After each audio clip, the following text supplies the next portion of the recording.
All right, hello and welcome everyone to today's stream. Today I am going to be interviewing three converts to the Catholic Church who live in the state of Israel, and I think their stories should be very interesting. Especially, I know there's lots of online discourse all the time about Israel, but it's very often done almost entirely by Americans, and so there's very few people who actually live there and can give a perspective of what it's actually like to be there.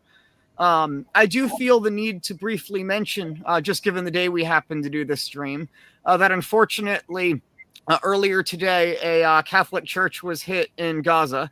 So if everyone could please pray for those who have been injured or died in that attack, and to pray in general for peace in the region, because I know everyone there has been going through a very difficult last few years in all the wars. But I would like this stream to be relevant after today. So I'd like to move on to just talking generally about the Catholic Church in Israel. So I wanted to start, first of all, welcoming Johnny, Omri, and Yarden for coming here. I thought we could start by just telling your guys' stories, because it's not very frequent that Jews come into the Catholic Church. And most Jews I've met who became Catholic are Americans. And there's quite a number of stories you can find online from myself and others about Jews who became Catholics in America. But I haven't found almost any interviews with people in Israel. So perhaps, Johnny, if you want to start just telling your story of how you became Catholic and a little bit about yourself. Oh, well, my name is Yoni. I grew up in Beersheba, a small town in the south of Israel. And regarding my conversion to Christianity, so first of all, I came from a pretty secular Jewish family. You know, my family had respect for tradition, and my dad is personally an atheist, but he always had respect for biblical stories, and he acknowledged the historical value they also have, not just the moral value. But yeah, not a huge emphasis on religion. Um, but somewhere during high school, my brother had a friend over, and the friend had a New Testament book in Hebrew, probably given to him by the Messianic Jews, and he just gave it to my brother because he thought it was cool to share it. I don't really know the reason. So I read the Gospel of Matthew, of course, the first book, and the message resonated with me, but not religiously, more, morally, in terms of beauty as well.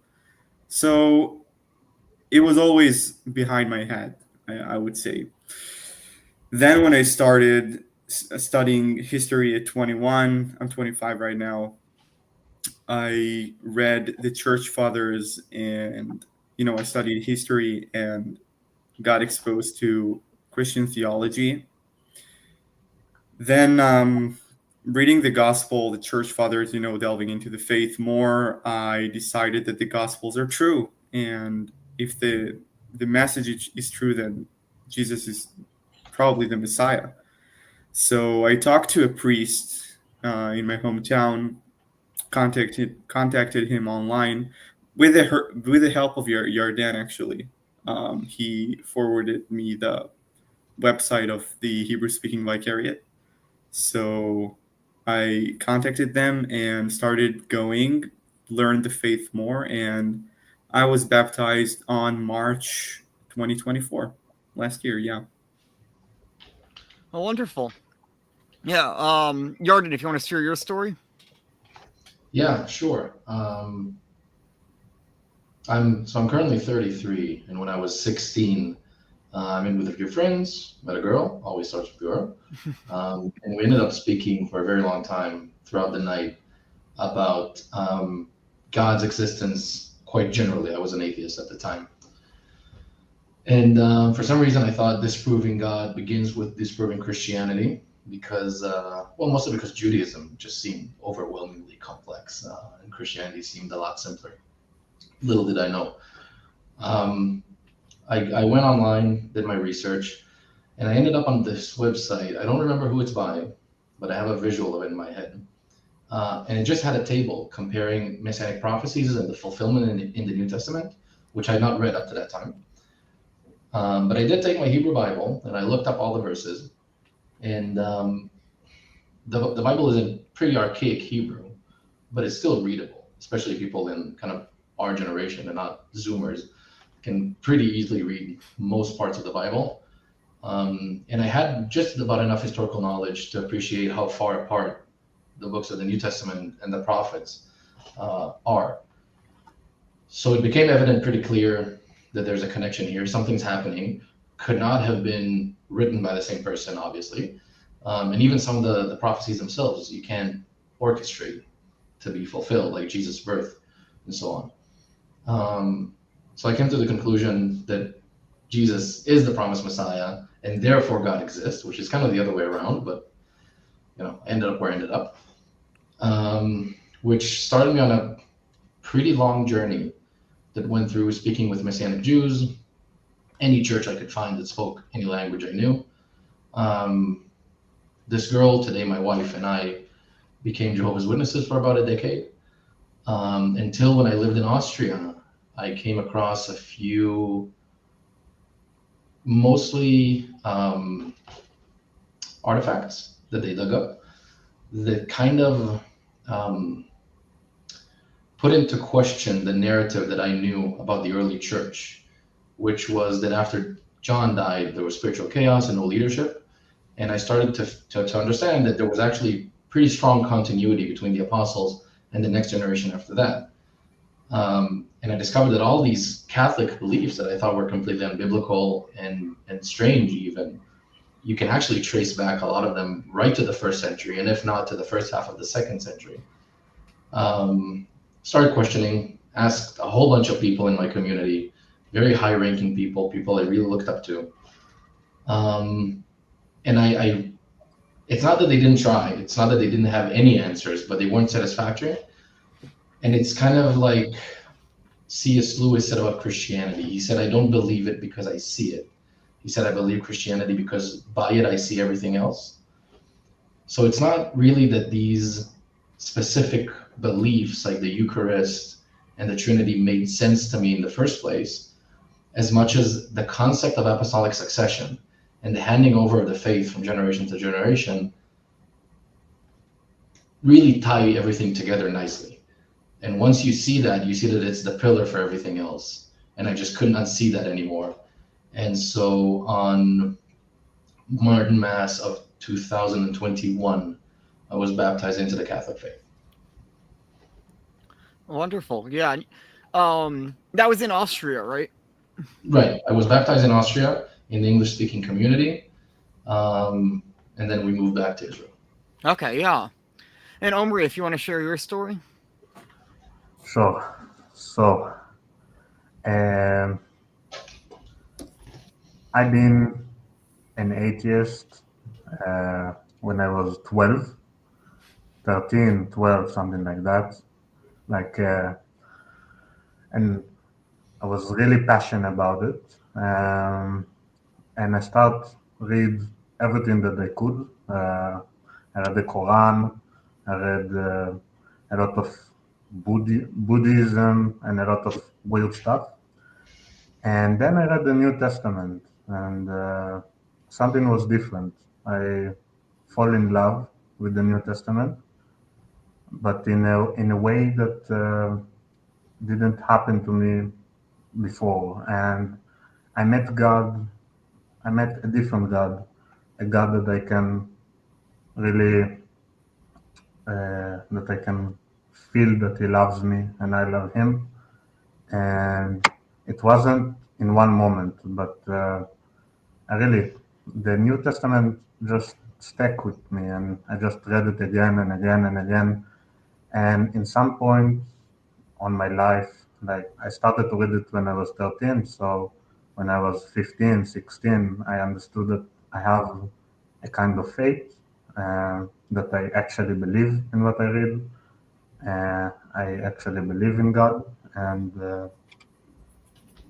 then I live with my faith alone for a few years, and I in one day, in a few days, in 1 week, I felt like I'm called to. I cannot stand with this faith alone. I cannot just believe in God, just believe in in Jesus and to stay like this. I must go to the church. I must baptize. So I connected again with the Hebrew Catholic because it's the most close to home. It's like we could speak with them, they can understand us. And then I waited for 2 years. I was catechized and I was baptized in 2023. Oh, wonderful. Yeah. How, for all of you, how have your like families reacted? Because I know, at least in America, Jews who become Catholic often get lots of pushback from their families, just in general for becoming any sort of Christian, but especially becoming Catholic often seems like the most far away from being Jewish. Well, it's So- better than being Muslim. Yeah. Yeah, that's for sure. Yeah. So for me, I can say my Depends parents. Sorry. Depends how, because my family in theology wise they will accept the Muslim better than a Catholic, but That is true. culturally wise maybe not. So So for me, I can say I told very briefly my story, and you can probably already tell that I went through a lot of places to varying extents. So I put my parents through hell before I became Catholic. So becoming Catholic, when I became Catholic, it was almost a relief for them. I started celebrating birthdays again, and I kind of rejoined my family. And my parents are very, very secular. And at a certain point, my dad said, I realized that since I don't believe in God, it's like you're changing football teams, and I don't really care what football team you like. So for them, as long as I'm culturally me, maintain my identity as part of the family and part of the nation, they don't really care what I believe in. And my extended family have been, pretty supportive. I come to family gatherings and everything else. I always wear my cross. I never take it off, and I haven't got any negative reactions. So. Hey, Johnny, how has your family reacted? Yeah, well, it's pretty much the same as your dance family. I would say that it wasn't their preference that I would become Christian, to say the least. But at some point, they see that it's normal and it doesn't really change you in the way you look or anything of that sort. You're just a normal person like everybody else, just with a different faith, and eventually they all accepted that. Yeah. and in my part it was depends which family side because my father when he was I think around 30 he became secular. All his part of the family is really religious, um, and my mom part is secular, but they still believe, they still celebrate all the holidays. For them, it was mostly like Yoni and Yarden. They, they don't believe in God, that they so care what do you believe. And they will say, okay, so you believe. It doesn't matter for them what I will do with my own life. And they even, my mom, she didn't like it, but she came to my baptism. And last year I got married, and a lot of my uh, family in my mother's side, they flew to Sicily and came and attend a really Catholic wedding. Um, so that was nice of them. My family came to the baptism of my daughter, uh, so they were supportive. My religious side is they're nice people, so they accept my wife, they accept me, but they really obviously they don't agree with my choices, um, and they sometimes they say it, and I think it's okay. They didn't. Some of them, some really small part of them, maybe got a little bit distant of me. But most of them are okay with me. just they don't agree about nothing that I believe, but that's okay because I mostly don't agree with them, and that's it. Yeah. Something I noticed in talking to all of you guys privately as well is that there didn't seem to be like, have any of you guys at any point ever felt like any like threat to your lives, your livelihood, or anything like that for becoming Catholic, either from your family or from society? No, not at all. I mean, my environment personally is very open naturally. I grew up in a very liberal environment, so people were like surprised what makes one become Catholic at all. They were very interested. They asked a lot of questions, but eventually you're like just the Christian friend for them. So no life-threatening situation. I mean, not even close. But yeah, some people maximum would be suspicious or just distant if they don't accept that. Mm-hmm. Yeah, I have to say my experience has been mostly the same. Back when I was a witness, I faced some violent incidences. But now as a Catholic, and I'm very visibly Catholic, I have to say it's probably about the same. I get some looks.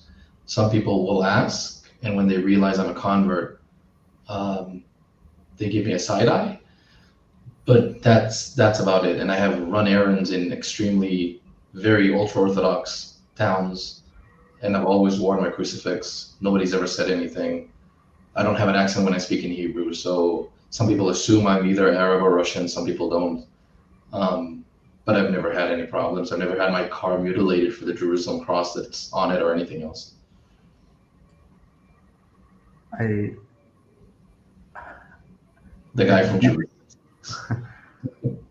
I didn't feel threatened in any situation, but I got spit like a lot of times. Not because they try to spit on me, because I usually hang out with a lot of monks, and they are much more visible Catholic than me. I don't feel like if I'm going to the old city, nobody will know that I'm Catholic.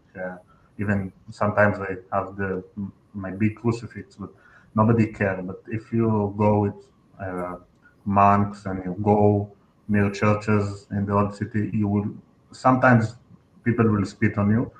They probably miss the big monk next to me most of the time, but nothing more than that. Yeah, because you actually live in Jerusalem. So is this a very common thing? Because you see some of the videos of spitting online. Is this something you encounter like all the time, or? Yes, I would say yes, and I think whoever would say no, it just not live in Jerusalem enough, because I know even the spots, and there is like the next to the Armenian church, next to uh, the Dormition, next to specific places in next to Gethsemane. They just every time when certain people are next to a church or see religious people, or they just spit on them, and it's not nice. And most of the ultra orthodox will never spit on you. It's just a specific branch of Judaism that I don't know. They have something against, um, but it's happened all the time and every day, and for people who completely don't deserve it. Mhm. And there is an Israeli Jewish that is really against it, and she has a report, and you can open the report.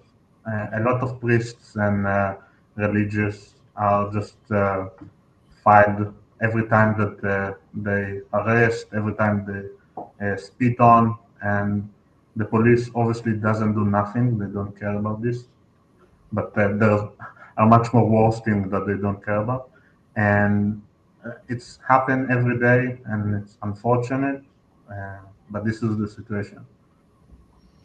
Yeah, it seems to me like it's really, really regional. I've seen stuff like that happen too in Jerusalem, and I have a friend who's also a convert, who grew up ultra Orthodox in Jerusalem, and he told me about how they were brought up in the school that you went to spit on priests and monks as they go by.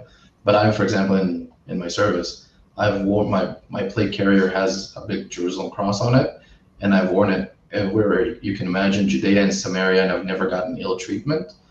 So I wouldn't say it's not common. I think always right about that. Anybody who says it doesn't happen is trying to kind of whitewash the situation. But it does seem to be, to me, very regional. Yes, as you just mentioned, actually, you serve in the IDF. Are you still serving in the IDF right now? I am, yeah. Okay, like if you could maybe talk a little bit about your experience with being Catholic in the IDF. Yeah, sure. So since my conversion, the first time I got to serve again after I converted was this war. So my first stint was 4 months, and then another month, and then recently another 3 months, and then we're looking at a few more weeks at least this year. Like I said, there too, I'm very visibly Catholic. My dog tags have a crucifix and a St. Michael's medal on them. My plate carrier has a Jerusalem cross flag on it. All of my stuff, instead of marking it with my initials like everybody does, I mark it with a Jerusalem cross. I've never gotten any ill treatment. And it's been a really interesting experience because in the IDF, it really doesn't matter where you're from. In the IDF, you meet everybody. Everybody gets put together, different religions, different ethnicities, different places in the country, Jews, Druze, Arabs, everybody served together. So you get to meet the entire melting pot.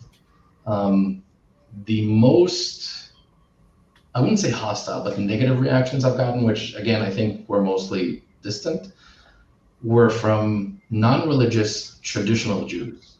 So people who may or may not observe kosher, may or may not observe the Sabbath, probably live with their girlfriend, do not pray at all, but theoretically care a lot about the Jewish tradition, and they find this conversion unfathomable. But I never got spit on or harassed or anything. Really religious guys who have went to yeshiva and who studied, the Jewish faith for a long time, seem to obviously disagree, very outspokenly disagree with my decision, but they're open to talking about it, to see what convinced me, what I found to be false about Judaism. And those tend to be the most interesting discussions. I've had one guy who just said to me in my most recent deployment, I want you to really explain the Trinity to me, because I feel like I don't see it the way you see it. I don't see how it can be not idolatrous. And it led to a series of very interesting, 5 a.m. coffee discussions. I never requested religious services. Israel, the IDF doesn't have a Christian chaplaincy because Christians tend to be kind of very dispersed. There are Russian Orthodox, Messianic Jews, Arabs, both Orthodox and Catholic, but no, they're not put together. So there isn't really a chaplain that can service everybody. I never requested religious services, but I really, really doubt if I told my commanding officer, I have a priest coming over for confession. Do you mind if I take 30 minutes? They would never have said no. I've prayed visibly. I do the sign of the cross all the time. Nobody seems to care. And in that situation, you're there, you're fighting for the country. Whatever your specific theological beliefs are, people mostly just don't care because everybody's in this together. And just, a final note, people who don't know Israel and who don't know the situation may say that I'm 1 in a million, but that's not true. In my regiment, I've met at least 5 or 6 other Christians. There have been 3 Christian soldiers who died serving in the IDF in this war. If you serve in the IDF, especially in a combat unit, you meet Christians every now and then, Russian Orthodox, Arabs. It's not uncommon, and if you look at the statistics, Christians are about 1.9% of the populace, and about 1.6 of the military. So there's a very good ratio of Christians joining the military, and that doesn't include the police force that has a lot of Arabic-speaking Christians as well.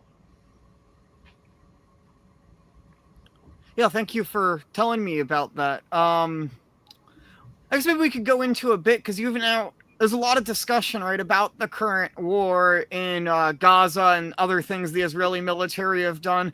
I was wondering if maybe you could share your perspective, or at least whatever you can share, as actually being a soldier on the ground. Like, what is it actually like serving in the IDF? Sure. I think one thing that's important to kind of put on the table is that the different ranks you'll find every bit of the spectrum, both religiously and politically. So some people are insane and extreme. Some people have fought part of the war because they thought it was really necessary, and now they don't think that anymore, so they're trying to not join it if they can. But all in all, what I see, especially from command, is that there's a real attempt to not harm people who are not supposed to be harmed. I've seen a lot of instances where shots were not approved because it wasn't sterile enough, especially with what happened today. A lot of people think the IDF is really gung-ho, and possibly some units are, but I can't say I've experienced it. Everything has been pretty professional and measured, and everybody wants to make sure there's positive ID before they shoot. Obviously, going into the war, the feeling, emotions ran really hot for everybody. And as it cools down, political strife is kind of starting to come back into the Israeli scene and affect the war. Yeah, I don't know. Anything more specific you want to? No, I just wanted to hear your general thoughts on, as someone who's actually been on the ground there and so on. Perhaps we could get into a little bit. There's a lot of discussion about Israeli politics on, like, the Catholic internet, and very little understanding, at least as I can see as an American, of Israeli politics. And so perhaps if any of you guys want to talk about, like, what is the political situation like there? Like, what do you sort of think of the political situation in the future of the country? Wow, so there's just a lot to say, and it's hard to cram it into a few minutes. But I'll just say that Israel is a parliamentary democracy. You say? Mm-hmm. Yeah. So there are a lot of different sectors in society. You have secular parties that are right wing, center, and left wing. You have ultra-Orthodox party, two ultra-Orthodox party. You have one that is Ashkenazi, one that is Mizrahi, or Sephardic to be more accurate. So naturally, you can see that politics is very much about what politicians serve the interest of their sectors.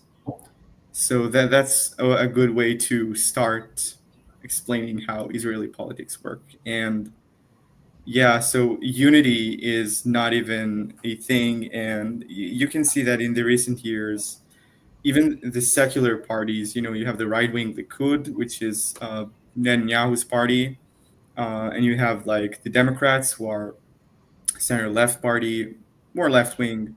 They're secular, but they all have how would you say that? They prefer to cooperate with other sectors in society. So you have the left that's probably more willing to cooperate with Arabs, maybe. And the right-wing seculars would cooperate with the ultra-Orthodox and the, let's say, ultra-nationalist Zionist Jews in the West Bank, who also have their own parties.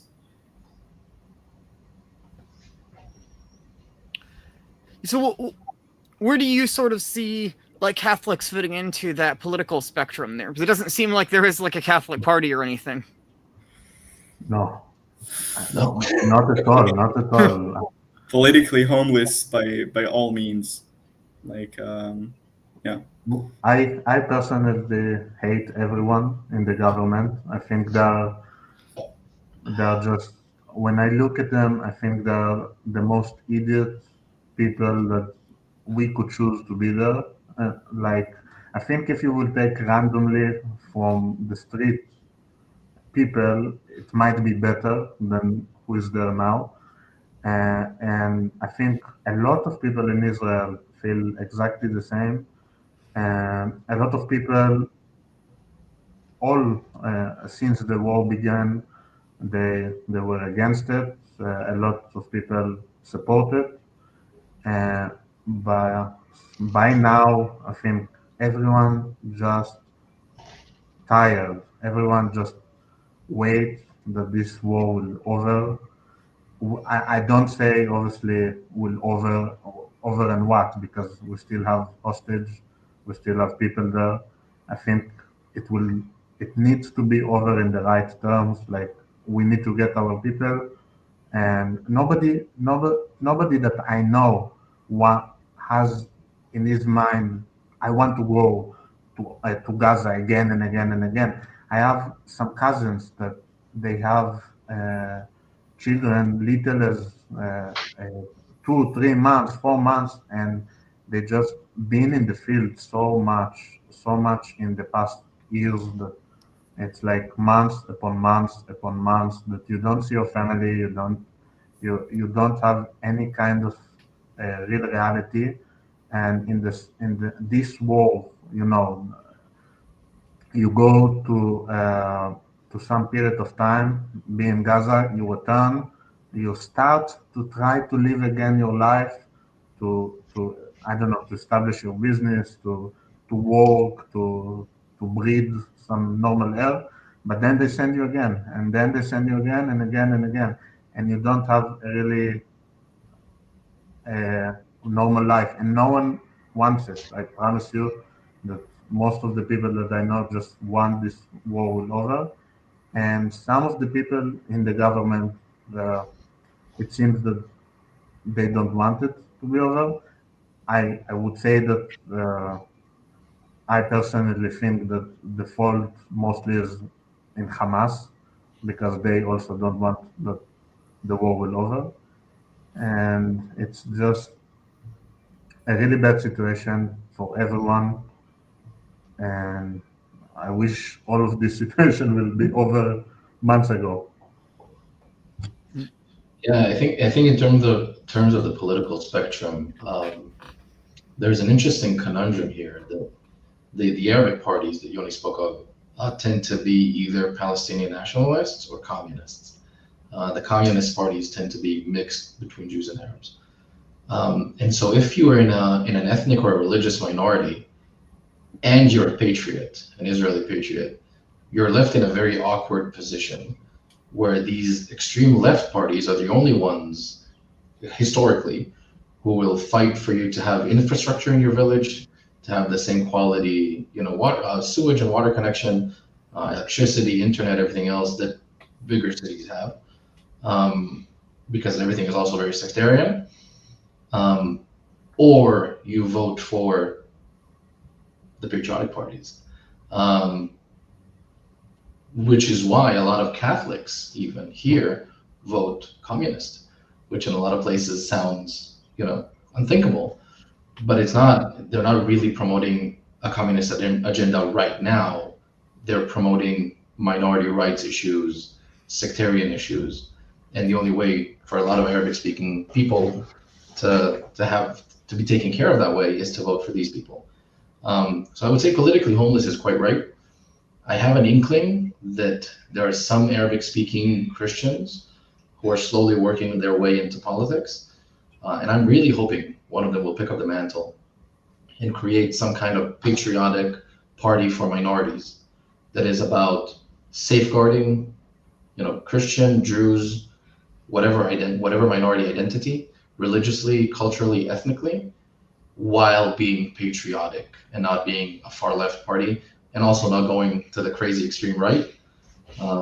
Hopefully that's in the horizon, but so far I kind of agree with what's being said. We need to just clear out the house and bring in a lot of fresh blood. Yeah. Yeah.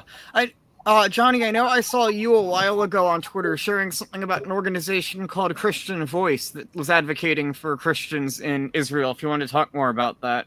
Yeah, so there's not much to say about that organization because it's very young and not yet very active. So it's made mostly by Arab Christians. That most of the members are Arab Christians, and I know that the leader is in the armed forces or the police. I can't remember, they're trying to integrate the Arab Christian society, not just Catholics, everyone, like Orthodox Catholics, everyone. They're trying to integrate them within the broader Israeli society. That's the main goal. And also another main goal is to become a lobby, to make a Christian lobby in the Israeli parliament. That's a very, that goal is far out of reach at the moment, because we're not just big enough to have enough pressure.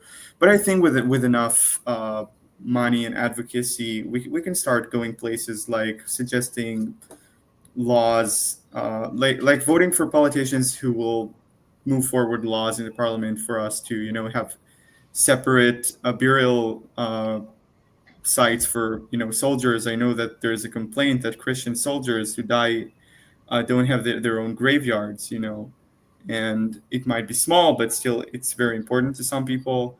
And also, when they put the cross, they tell them to remove the cross from the graveyard because it's not good on the. They don't want the cross in the Jewish graveyard, so they remove the cross. Yeah, so there are very small things that they're trying to do at the moment, but it's going to get bigger. I hope so. And they also want recognition for Christian education, because there's a lot of different types of educations. You have ultra-Orthodox education, you have just regular religious education, secular education, Arab Muslim education, but you don't have Christian education, and they want to have a specific program within the Ministry of Education that'll recognize Christians as their own different sector who can have their own program. That's another thing. Yeah. Yeah, it's worth pointing out that there are some systems in place. For example, schools that belong to the Maronite community, especially the villages that kind of fought with Israel. They're the only ones, for example, who teach Syriac as a mandatory course in their schools. But Yoni is right that there is no, there are church schools, but they're not governed by the state really. And the Ministry of Education doesn't really have an agenda for what Christian education is supposed to look like. And part of the work they're doing is, I can't speak of this personally, not being an Arabic speaker, but to them it's really important that this educational program kind of moves away from the Arabic or Arab identity of the communities here and focus more on the Greco-Levantine, Syriac, whatever their ethnic historical background is, and strengthen that kind of identity. Because I will tell you the situation, for example, in Jerusalem, most of the best education is belong to the church, I don't know, French school or a kind of school that belongs to sister or religious order. But so most of the people from Jerusalem will try to go to the school. So a lot of Muslim, and mostly Muslim, eventually will study in a Christian school, and then what happens that you don't really have a Christian environment or Christian programs, but it's still a Christian school, but most of students are Muslim. And this is a sad situation. That I agree that Christian needs to have a school there. When I will want to send my daughter to learn, I don't know where I will send her, because I will not want her to study in completely secular school, and I would not. I personally, I cannot send her to an Arab school, and a Protestant school is better. It's better just to send her to a secular, because the Anglicans and the Protestants are more secular than the secular. So I don't really have an option. Yeah, we're actually in the same situation. I have 3-year-old twin boys. In a couple of years, they're going to have to go into some part of mandatory education system. At least here in Jaffa, that's near to where I live, There's a Christian school that teaches in Hebrew that I understand is relatively orthodox, but relatively is doing the heavy lifting here. Because a lot of church schools, like it's been said, are very loosely Christian. And if anybody feels watching this that their head is spinning a little bit, I think this is an important point to dwell on. People, I think especially Americans, but generally people from outside, tend to view this as Jews and Palestinians. And I think in the past 5 minutes, it's becoming increasingly clear just how sectarian both Palestinian and Israeli societies are. And they're sectarian within the sects. So it's not like Christianity is a single sect. There are subsects that, fight with each other all the time, not violently, but they fight with each other all the time. While we're on this, I would just implore everybody who's watching this to dig a little deeper before they voice an opinion or espouse an opinion strongly about the Middle East, and try to really understand the complexities, because a lot of the locals also don't really understand the political leverage and the tensions. Yeah. And I will also say, for questions in the chat, I'm starring them, and so we'll come back to any questions near the end. So please continue to ask questions in the chat. Isaiah, go ahead. And also the religion is, people here don't understand the Middle East. Like, for example, a lot of Orthodox in the Arabs population, the Orthodox and Catholic are married together. They don't really care. They don't really care about the religion. Some of them obviously are, but like I know Orthodox that married to a Catholic, and she goes to the Catholic church, or Orthodox that go to the Catholic. And I know I have someone that works with me, and she celebrates Christmas twice, because part of her family is Catholic, part of is Orthodox. Everyone here is kind of mixed with each other, and it's way more complicated than what you think. Because, for example, I know that in Easter, uh, a few years ago, the Latin Patriarchate decided that the Catholic will celebrate Easter in the Orthodox day, because they didn't want to separate the families. And it's kind of, a lot of mix that you have to do in this situation. Yeah, see, there's all these various sectarian divides. How does that affect the Catholic community? I know there's lots of different groups of Catholics. You mentioned the Maronites there's Arab Latins, there's Melkites, there's Hebrew Catholics. I know there's a lot of Filipino foreign workers. So, like, how do these various Catholic communities in Israel fit together? They fit together very well. I mean, I don't think that anyone thinks, like, I'm a Maronite, I'll marry only a Maronite. Mm-hmm. I don't think that mentality exists. I mean, for example, in my parish, there's an Igbo Nigerian married to a Maronite. I'm sure that the other Arab couples didn't think that they'll marry a Melkite only or a Maronite only. It will be also a very small gene pool.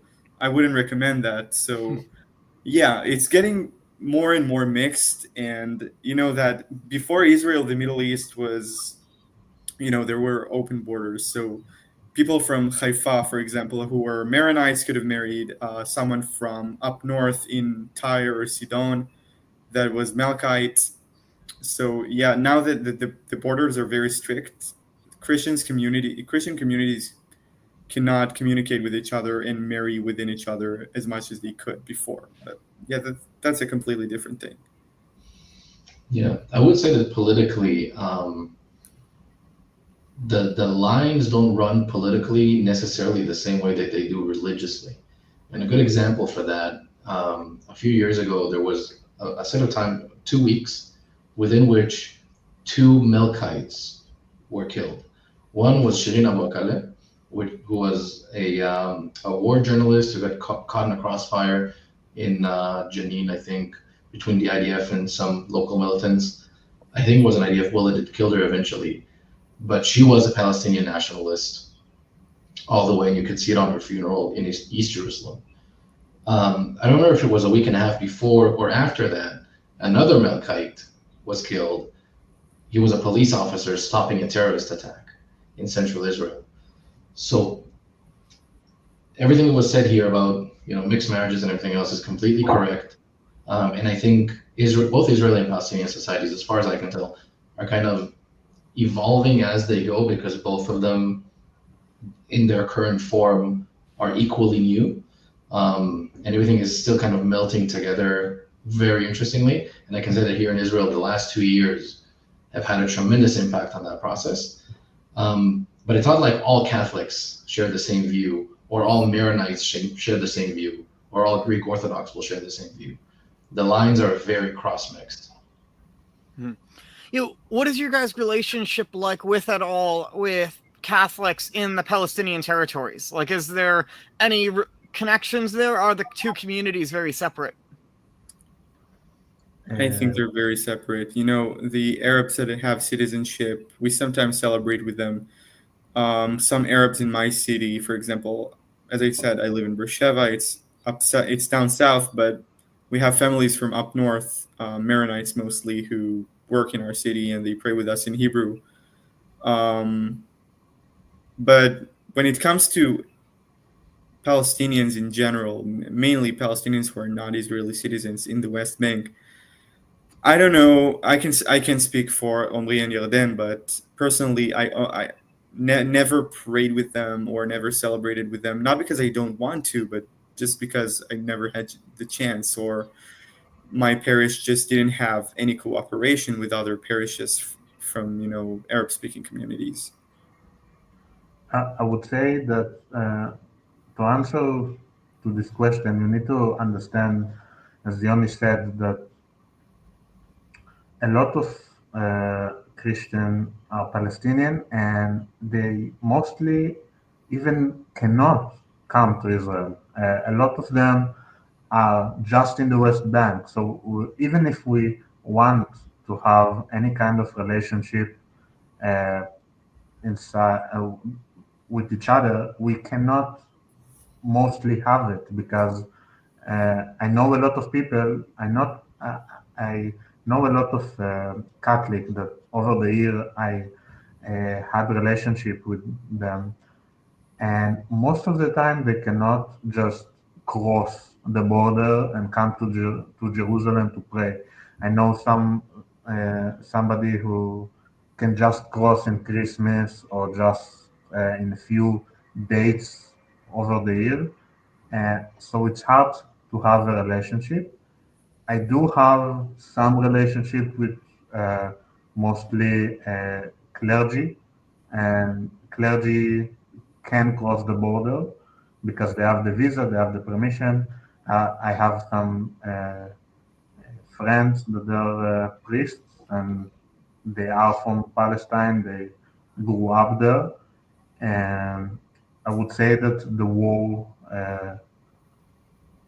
complicated things, because when you have such a long war and such a complicated war, a lot of the sides will only become only will speak about breed politic, and that's all what they think about. And in some point, it's hard to find in the relationship something bigger than that if you don't have your faith first. And so it's hard. But I would say that we try our best. Yeah. So to maybe shift things a bit then to actually the state of the church within Israel, what sort of is the state of the Catholic Church in general within Israel? Like, how is it doing, would you say? I think that would depend on what you mean by how it's doing. The numbers, I think, if I remember correctly, are increasing by a tiny little bit. But a lot of Christians are leaving, like a lot of people are leaving in generally. So the demographics can be can shift a little bit depending on when you ask. Legally, which I think is really the most important issue, the church is a legal organization with rights and duties. Churches do not pay taxes, property tax at all.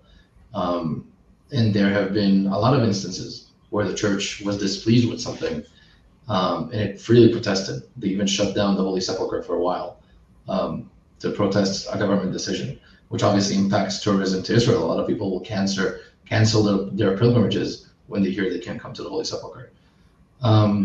That's not to say that no Israeli is racist or bigoted. Some people are. Some of these people are in clerical positions or positions of power, and they will give Arabs or Christians a hard time. That absolutely does happen. But in terms of legal standing, the church operates freely. You are allowed to convert to Christianity. You can change the way you're registered legally in the Ministry of Interior from Jewish to Christian. It's absolutely free and legal to talk about Jesus and share your faith with others and walk them along their process of conversion. Well, regarding Yarden's last point, talking about Jesus, so the church doesn't do that. Individuals do that. And it's completely legal. But I would say that the Messianic Jews are not afraid to do that at all. Matter of fact, I visit the Messianic congregation every now and then for ecumenical purposes. So I have a friend there, and she went to Peru to evangelize people. And I thought, well, Peru is a Christian country, but she went to evangelize Jews who did the trip there after the military service. And she said it was somewhat successful. And when she prepared for that trip, her congregation prepared her to do that in the streets of Tel Aviv openly. And they had those cool videos about that. And when I saw those videos, I realized, wow, it's really very much okay to do that, to evangelize people as an individual, preferably as a group even. So I would say that the church might be too worrisome about the consequences it can face, whether it decides to evangelize openly in the streets of Israel. But I can understand where that caution comes from. I disagree with that, but I can understand. I completely don't agree with both of you. Okay. If it was me, and one day I will definitely do it. I would, go and evangelize all the Jews openly not in the street, because I don't think it's the most efficient way. But I also agree that the church doesn't do any kind of evangelization. I think that the church does not hold the position today that the Jews need to convert. I think they say openly that the Jews are okay. They have the faith. They have the first convent, and they will be okay. I always tell the story that once I've been with the nuncio, and he introduced me to some sisters, and he told them, look, he was a Jew. He discovered Jesus. He converted. He was baptized last year, and all of them said, "Why? Like, why did he even baptize?" And this is one point. The other point is maybe me, maybe Yarden, maybe Yoni can go and evangelize people. And I agree with you, it's completely legal. The only legal thing that the law said that you cannot do it to a minor, and you cannot offer money in exchange to for the evangelization or the convert. But the situation in the church is completely different, because the people here in the church mostly are not from Israel. They don't have citizenship. They don't hold citizenship.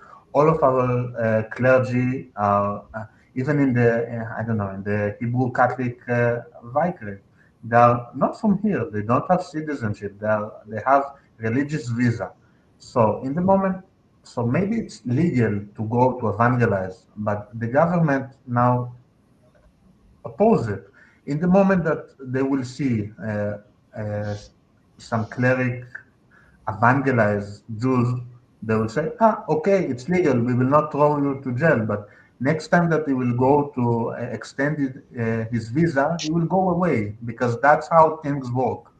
And to say, no, it's legal to evangelize in Israel, yeah, it's legal. Depends who, because they cannot kick me out from Israel, but they can kick some clergy. I'm going to unite with Yoni against you. My experience from a previous life, I've known people who lived in Israel for many, many years on re-extended visas who have gone out publicly handing out flyers, standing with signs, actively knocking on doors, talking to people, actively trying to convert them to a different faith. That today would obviously say he's not Christian, but it's all the same in Jewish eyes. Yeah, some of them face problems. Some of them had their visas revoked. But I think Yoni's right that the main problem here is not the legal system, and it's not that you have bigoted people. Of course you do. The problem is that if the church, Pope Francis said that the church doesn't have a mission, the church is a mission. And if the church acted a little bit more like that, and it said, we have the duty to bring Jesus to people, and we're going to use any legal means that are available to us, and we're really willing to face repercussions, it would get done. They'd have a strong legal team. They would do what they have to. They would. There would be a rough few years, maybe a couple of decades, but eventually things will settle down and everybody will find a path. It's true that clerics will face bigger problems, and non-Jews, non-Israeli people who are not Israeli Jewish converts to the faith will face more problems than you and I will, probably. But I would say evangelization is not just the imperative of the priests and bishops. Everybody has the duty. So maybe this needs to be more of a grassroots thing where we go out and set up missions. We go out and talk to people, and we say, I'm willing to take the heat because my residency situation is easier than Father so-and-so. And I will take advantage of the fact that they're not going to revoke my citizenship. And I'm going to talk to as many people as I can. Maybe it's up to us. So, I did some street evangelism in America a few times, and I will say it's not very successful. Like, most people are not that interested in talking with you. But I do see, like, the Messianic Jews seem to be doing a lot of evangelism, and I see different numbers, right? So I see anywhere from like 10,000 to like 30,000, depending on what numbers I look at. But that seems to be like very large numbers of Jews embracing Jesus, but not necessarily the Catholic Church. Like, how many converts would you say you think there are from Judaism in Israel to Catholicism? It's really hard to gauge. To Catholicism specifically, or to Christianity? To Catholicism in specific. I know all of them, and I can. I mean, in total, there are maybe a few hundreds. Yeah. Yeah. And I would say there are, I don't know if a lot, but quite a few kind of crypto Catholics, people who are on the verge, but societal pressure or whatever else situation in life is kind of preventing them from really crossing the Tiber. But there are probably like maybe 100 or 200 more, not an insane amount. Mm-hmm. There are quite a few Jewish Christians, though, in general. Yeah. So we see all this large number becoming Messianic Jews. So what do you think we can do to try to like make more of them be Catholic? Because we see all this movement. Like, do you think it's a cultural thing they're becoming Messianic Jews over becoming Catholic, or is it a theological issue? Like, what do you think it is? Cultural, in my opinion. You see, the Messianic Jews have a huge emphasis about the fact that you can still be Jewish while believing in Jesus. And matter of fact, it's a very Jewish thing to do. But yeah, Catholicism seems like an antithesis to Judaism in general. So you need to kind of remove the fear that there's this Jewish obsession with being persecuted. I'm sorry, but how I would say that the Jews were persecuted in the past for sure, but I mean we can't just dwell on that. We need to try and cooperate with anybody, Muslims and Catholics, speaking, I don't know, for Jews, and they need to try and open their minds a little bit when talking with people, and they can see that Catholics are not bad people, not against Jews, and perhaps, only perhaps, if they see more and more converts doing that while living visibly as Israeli Hebrew-speaking people, maybe it won't seem very foreign. Mm-hmm. Yeah. Not just a Latin language religion or something. Yeah, I really agree. I think in terms of theological paradigms, Orthodox Judaism and Catholicism are more like each other than Catholicism and Protestant Christianity or Messianic Judaism, which is mostly just evangelical Christianity. And I find that for me, it's easier to talk to ultra-Orthodox Jews than it is to Messianic Jews, because they tend to kind of think about problems the way we do. They have a kind of a magisterium, they have a tradition they refer to, they have scriptures. It all kind of works the same way. But I think Yoni's right. Culturally, people look at Catholicism and it looks so overwhelmingly Gentile that they don't even see the theological paradigm. You have to get over so many hurdles and obstacles to help them see that the distance isn't really as big as they think it is, because all they see are crucifixes and icons and Gregorian chant and statues and all these things they find abominable. I think the solution for that, and also Gideon refers to what you said, street evangelism isn't really effective. What's effective, I think, is to create a place for people to have a home within the church, and then they can feel safe, and then they can come, and then they can investigate the Catholic faith more deeply. But if they feel like everything is so alien, it's going to make it a lot harder for them to reach out and to make the first step and look into Catholicism. Yeah, so do you want to maybe talk a bit about, well, let's maybe we could talk about what's existing there for it, because we currently have the Vicariat of St. James representing the Hebrew-speaking Catholics, and I know all of you went through it, but seem to have some mixed feelings on it, so if you want to share any thoughts, or if you don't want to talk about it, that's okay as well, but... I'm giving Omri the stage. I will skip. No. I think the Hebrew. I love people in the Hebrew Vicariat. The person who baptized me was from there. I have the person who got me and my wife married was from the Hebrew Vicariat. He flew with us to Sicily.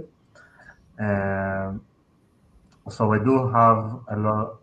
I love them as people. I think in the beginning of the Vicariat, they had much more attitude, like Yarden described. They wanted to be more of a home to people who come from Judaism. They want to be more of a welcoming house for them. But now it's not the situation, not the situation at all. They find themselves as the place for the Catholic to speak Hebrew. Let's say like this, and it's a lot. It's with a lot of different people. So there's a lot of migrants. There's a lot of now a lot of Russian from the war. That some of them speak Hebrew, some of them not, but it's a place for them. And for me, I didn't find there a place other than social. I really, as I said, I love them as maybe people, but I don't find them satisfied liturgically, and I don't I don't feel that's my exactly home. The Yeah, so I was also baptized, and I started attending to the, local parish from the Vicariat. Matter of fact, I still do. I just don't have anywhere close except that one Hebrew-speaking church. Thank God, though. But yeah, I love the Vicariat, and I made a lot of friends there, very reverent people, and the priest who baptized me is also from there. But I would say that personally, the thing that I don't agree with the Vicariat is the way we do the liturgy, and also the place it has for people who are just not really Hebrew speaking, just like Emily said, but mainly the liturgy. It seems like when you do English Mass or Polish Mass, I went to a few different Masses in Israel, and it felt much more, it had a different flow, for example, in Polish or in English. And in Hebrew, it just feels like it's not there yet.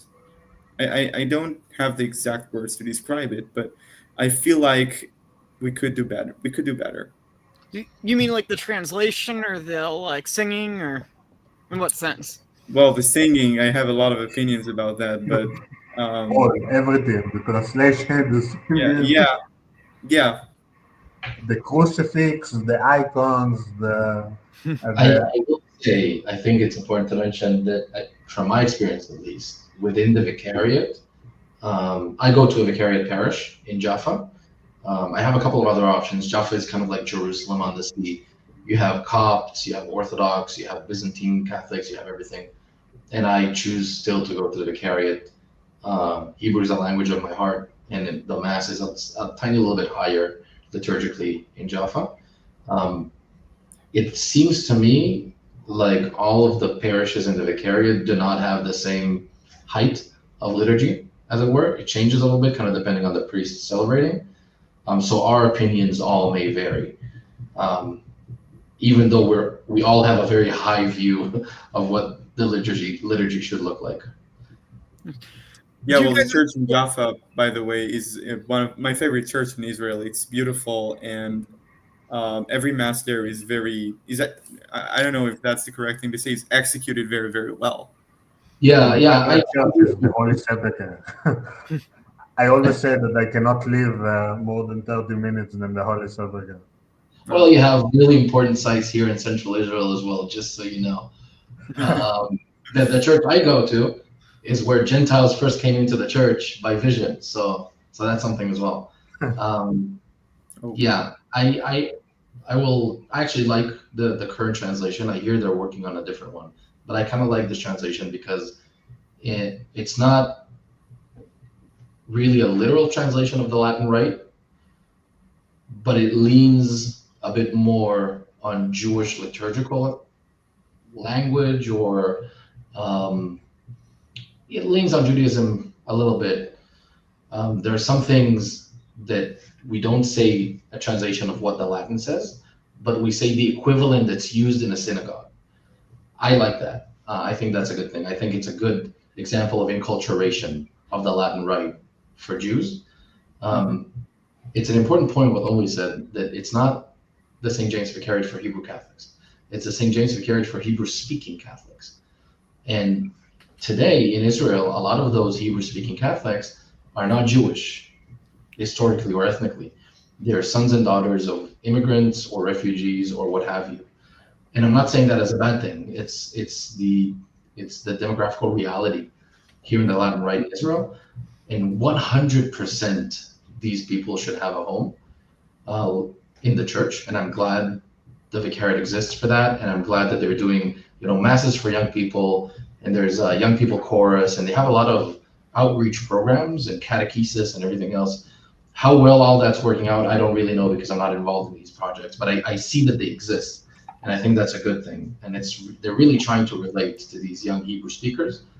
But I do know a lot of people, a lot of Hebrew Catholics, Jewish Catholics in Israel, who feel like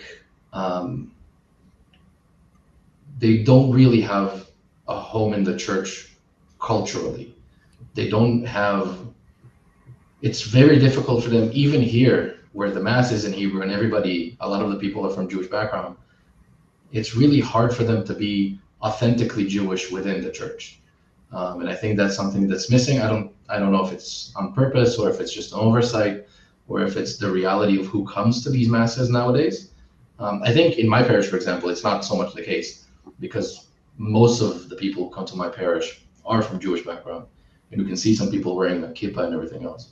But generally, I've spoken to a lot of people who feel that way. Yeah. Well, I know you're working on a project as well to sort of change that. So if you want to talk a little bit about the Association of Hebrew Catholics in Israel that you recently helped start. Right, sure.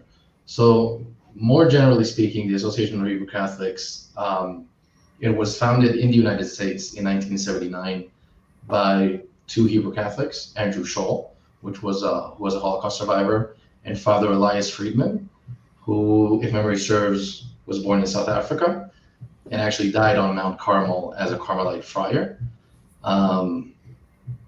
Both of them, like I said, Hebrew Catholics. They set up HQ originally in St. Louis, established in 1979.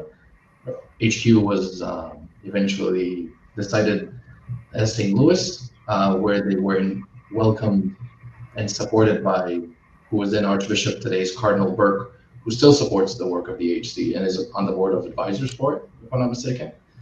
Currently, the president is David Moss, who lives in St. Louis and operates the association. There's also a publishing arm called Miriam Press, who was set up in the 80s, I think, and published the same Father Friedman's book, Jewish Identity, where he kind of parses out the different parts of Hebrew identity, Israelite identity, Jewish identity, and how that all comes together under Christ. And the main kind of focal point isn't linguistic. It's not for Hebrew-speaking Catholics because it operates in different places in the world. The common denominator is to help Jews who've chosen Christ and the Catholic Church to sort of bring everybody together to see how we can preserve Jewish heritage and Jewish identity within the church. Orthodoxly Catholic, authentically Jewish. It's a lot more difficult than it sounds. Sometimes because there's tension between the two parts of your identity. Sometimes because it seems that there's tension and you need to kind of work through it theologically to find the common ground. Sometimes because Jews will give you problems, sometimes because Catholics will give you problems, and mainly how do you take, Rudy Roshman, who's a Husserlist, he said that Judaism, on the subject of whether Judaism is an ethnicity or a religion, he said it's a suitcase that Israelites 2,000 years ago, they took their Canaanite culture and they packed it into the suitcase when they went into exile. And now we as Catholic converts, Jewish converts to the Catholic faith, we open up the suitcase and we're trying to figure out how much of this is usable and how do I use it without betraying my Catholic faith. And it's a process. It's difficult to understand how to properly enculturate Catholicism into the Jewish, or how to bring these two things together. It's very important for the association, both here in Israel and generally, to be faithful to the magisterium, so we don't just make things up and hoping it'll catch. We really try. We have a few really bright theologians working with us to kind of see how everything comes together. And recently we've set it up here in Israel with the blessing and support of the Patriarch, with whom I've met, and I have his written approval to work within his jurisdiction. We'll probably operate most in the Hebrew language, depending on what we see the need is. But again, our focus isn't really to pastorally serve the Hebrew-speaking community. That's exactly what the Vicariat is for. We're not trying to step on their toes. What we're trying to do is, again, bring all of these Catholics who are from a Jewish background to some degree. Some of these maybe even Russian Orthodox Christians who want to come and consume our content, who have a single Jewish grandparent, but that really means something to them. So we're trying to bring all these people together and kind of see how we live out this twofold identity. And it's a pretty unique situation in Israel, because in the States or in Austria or in Germany, you live in a Gentile society. And here, the default culturally is Jewish. So sometimes that's an advantage, sometimes that's a disadvantage. If anybody listening to this will be in Israel at the time, we're having a launch event in Jerusalem on the 8th of August. That's the eve or the vigil of the Feast of St. Edith Stein, who is the patroness of the association. And everybody's invited to go on our website, HebrewCatholic.org/IL, and come join us. Yes, and as well, I put the link to support the Israeli branch of the Hebrew-speaking Catholics in the description. So, as you guys are hearing, right, there's the church is legal in Israel, but they are still struggling quite a bit. So, if you could help out the Catholic Church in Israel, to please support it and go to that link and donate if you have any money that you can help support this mission. And I think this is very important. So as well, so we have the Hebrew-speaking parishes. Do you guys ever go to other parishes within Israel as well? I mostly go to, since the beginning that I ever attend Mass, I'm going to the traditional Mass. I feel there, let's say, the most comfortable. That's what I'm doing. I'm only attending the Hebrew-speaking Vicariat. It's just geographically more comfortable.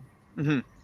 When I came into the church, I did my catechesis with a Latin priest, but I attended mostly Byzantine church, where some of the priests were Ukrainian, some were Ruthenian, and I fell head over heels for the Byzantine rite. So whenever I can, I go to a local Ukrainian Catholic church that's right next to my parish.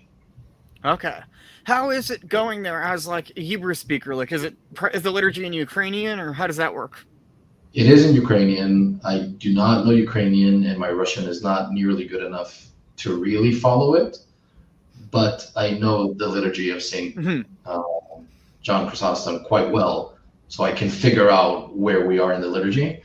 But it is my dream to see this liturgy performed in Hebrew. There's one very, very good translation that was never approved, and maybe one day. Yes. Where do you see the future of the Hebrew-speaking Catholics and the Hebrew Catholics in general? Like, are you seeing that this is going to go forward in the Latin rite, or do you hope eventually the Hebrew Catholics can either adopt one of the Eastern rites or have their own rite, or where do you see that? I think Erden is mostly Eastern guy. Everyone, a lot of people will say that Jews are more close to the East. When you go to the Eastern Rite, you have certain vibes of synagogue in your mind sometimes, and I think it's okay. The Hebrew Vicariat, when they start not in the Latin Rite. They had a Syriac Rite, and in some point they changed to the Latin Rite. I think it could work out. Personally, I'm the most Latin that you can get, so I will stick with my Latin Rite. Yeah, I would be glad if one day there would be a Hebrew rite within the Catholic Church. I think that Jewish liturgy is historical enough, biblically, it has a lot of biblical roots. So I would be glad if we can baptize current Jewish practices, so to speak. Yeah, I would also love to see a Jewish rite. I think realistically, we're probably a couple of 100 years from that happening. But I would invite anyone who doesn't know the Jewish prayer book to look it up online. Yoni is absolutely right. It could easily be baptized and adopted as a Christian prayer book. A lot of people think most of the prayers there are anti-Christian, but I would say, even though in certain places and certain times it was an active attempt to make it anti-Christian, the end result in most Jewish rites is more, if you're Christian and you read it, you can kind of see how Jesus already is at the center. It's just hidden, and we need to bring it out. I think it's inevitable that the Latin rite will continue in Hebrew. As well, it should. Even in Greece, you have 2 Byzantine eparchies and 2 Latin dioceses. I don't think that should ever stop. But I do think it'll be easier for something authentically Jewish to develop within one of the Eastern rites. I personally think the Byzantine rite is a perfect fit. And any Jewish convert I know has really strong synagogue vibes when they go to a Byzantine liturgy. Yes. I'll see. That was my experience as well, because the first church I ever went to was a Greek Orthodox church, that very traditional Greek chant. And coming in, it sounded just like the synagogue I went to growing up. And I'll also say, I never got much out of going to synagogue as a kid because my family didn't believe anything. And then it was all in Hebrew, so I didn't understand it at all. So, but recently, out of curiosity, I decided to start studying, what do Jews actually, pray daily? So I got the Art Scroll Siddur, which has Hebrew on one side and English on the other. And I highly recommend if anyone's interested to get it, because at the bottom, it has footnotes for all the biblical quotes. And you'll see almost the whole, traditional Jewish liturgy is directly made up of biblical quotes from, the prophets, which is then fascinating, because then we have our own whole interpretive tradition that perhaps we can notice things then based on church father commentaries on these biblical verses that they're praying regularly and are in their prayers. And there's also emphasis on different verses, like verses that we will cite very commonly will almost never appear in their liturgy, verses that we almost never comment on are all over their liturgy. And then you can see why we're both reading the same scriptures, but we're coming to totally different conclusions because we're placing the emphasis on different verses, which then makes it difficult to understand where the other one is coming from. Right. Father Antoine Levy, in his book, Jewish Church, talks, he says the most important thing for any kind of Jewish identity to emerge within the Catholic Church is what he called hermeneutical crossbreeding, which I generally translate to reading the fathers like Jews do and reading Jewish literature the way Christians do. And I think when you come with a thoroughly Christian, well-formed mind, and you read these Jewish texts, everything you said is correct. And you can also see the point of departure, and you can also kind of see really easily the points of connection. And it's really easy to say, this is an interesting emphasis that they put on this verse that doesn't really show up in our literature, but is also not contrary to the faith, and something we can totally bring in to our theological tradition. Yeah, absolutely. There was a 2015 document that's somewhat controversial, as a Jewish Catholic dialogue document put out by the Vatican. I think it can be read in an Orthodox way, and there was one section where it was encouraging basically Catholics and Jews in dialogue to sort of get past the past generations of Jewish Catholic dialogue since, say, the 1960s or so, that almost retreated to liberalism as a neutral ground. And instead we have to directly, I think, understand each other's traditions more directly, rather than sort of retreating as though liberalism is a neutral third ground. And I think that has to be the case of how we're going to engage in Israel, because something that I think really shifted my mindset, because people I think who follow me are wondering why my mindset shifted so much on how Jewish Catholic relations should happen, was in part talking to you guys and seeing that the sort of assimilationist approach that is in the Americas and in Europe, right? It's very easy for the church to assimilate a few Jewish converts into a largely Gentile population. But here we have a case where now the general culture is Jewish. So how do we evangelize there? And I think it requires a different approach, like you guys have been saying. Omri, I'd be curious to hear your thoughts on this a little bit more, just as someone who does go to the Latin Mass, like where you see this happening. Like, would you continue to want it in Latin, or would you be happy with like the Tridentine Mass but in Hebrew, or what are your thoughts? So technically, the Vatican approved a translation before the council to Hebrew, so it was except the main part, not all the parts of the Mass, but the beginning was in Hebrew. I will not support the Mass in Hebrew. I'm aggressively, let's say, Latin guy. I think there's a lot of positive things to hold the liturgy in Latin. I think it will be very, very hard to try to translate everything to Hebrew and uh, to keep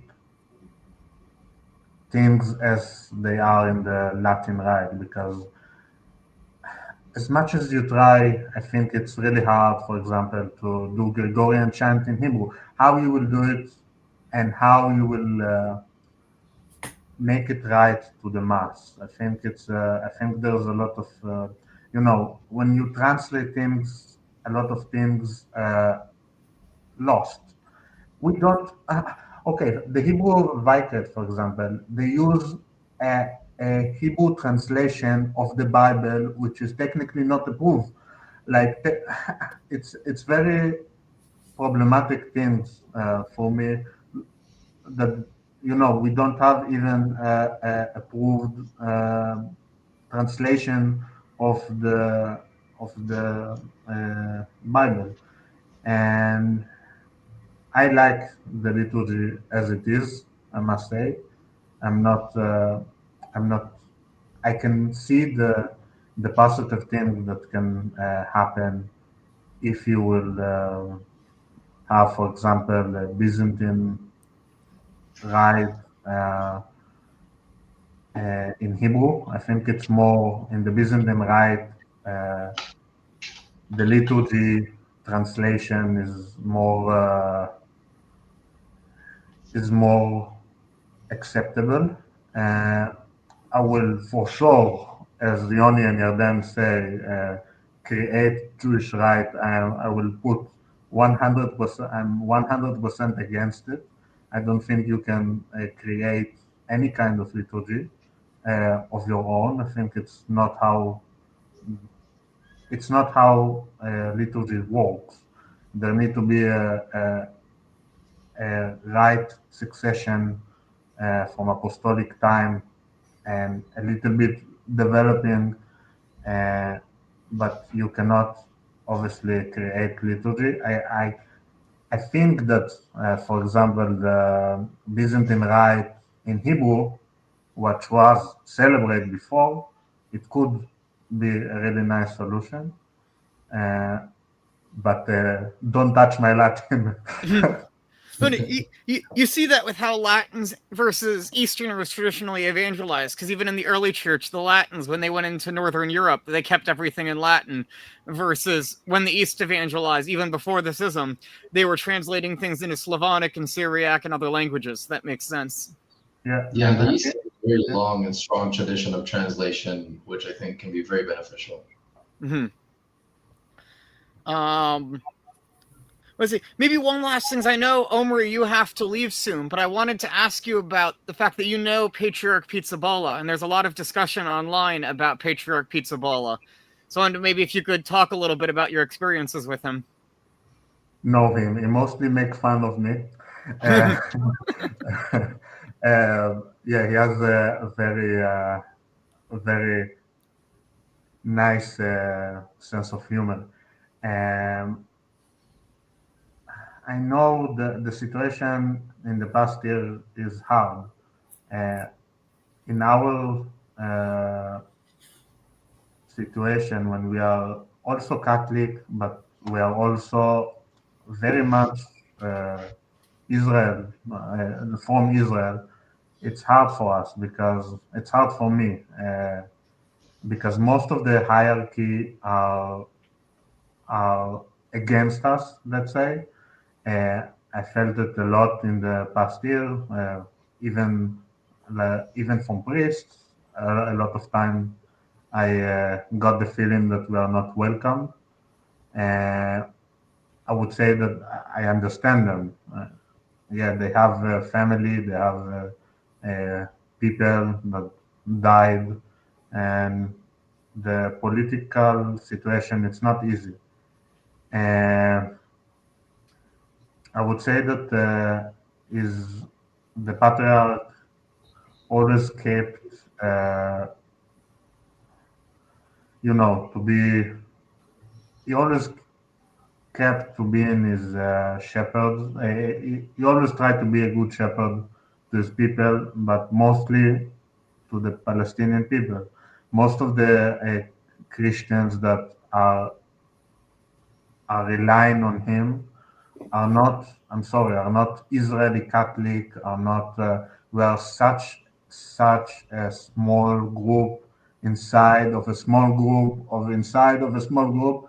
So I can understand his viewpoint. And I would say that in all the time that I know the Patriarch, he always been good to me, always was welcoming, always was tried to do his best. And I'm just thinking that the last year in the war was hard for everyone, and I can understand his viewpoint for Israel, although I'm not all the time agree with him. I think, yeah, go ahead. I've gotten a lot of people talking to me about the patriarch, and I don't know him as well as Omri does. I've only met him once. I've seen a lot of people calling him anti-Semitic and other things. And I just want to remind people that, well, people have different points of view on this as well, but if we think of Pope Pius XII, for example, it must have been very difficult to live in his pontificate. And he, you would have wanted him to say more against the Nazis than he did. But now as time passes, we're starting to realize he actually practically did a lot to save the church, to save Jews.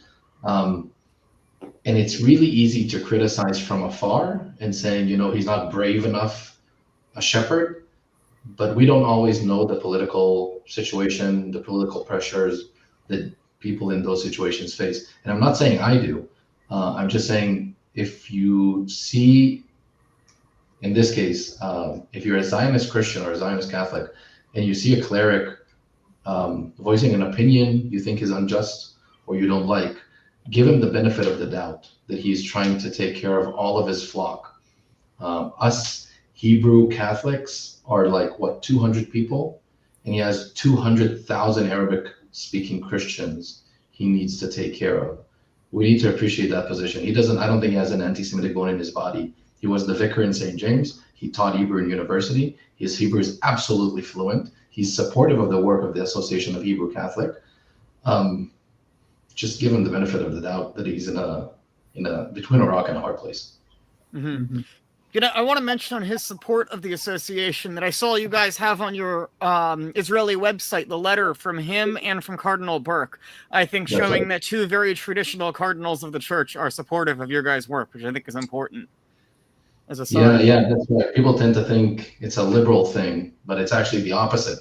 Yeah, people kind of center-right in terms of church politics tend to be supportive of things like what we do, and people on the liberal side it feels too ethnic for them oftentimes. Yeah.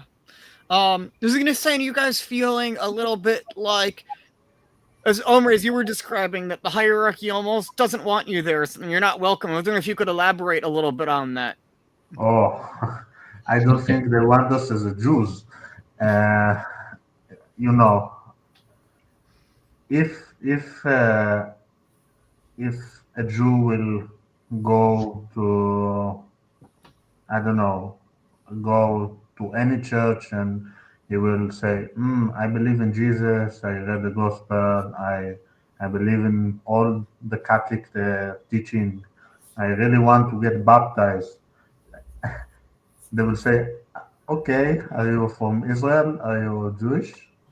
And the next thing that they will tell him is, okay, so maybe go to the Hebrew-speaking community or something like that. I think a lot of people in the church really don't want to uh, dirty their hands with Jews, with people who believe in Jesus, and it's hard. And recently, because of the war, yeah, we don't feel welcome. You need to, in some point, to get past about this feeling, because a lot of people didn't even know what I believe or what I'm thinking about the war. And in the moment that they heard that I'm Israeli and I'm a convert, okay, so you support the genocide, you support the war. I heard it a lot of time from priests, a lot of time from other people. Yeah, you are not very welcomed in the current political situation.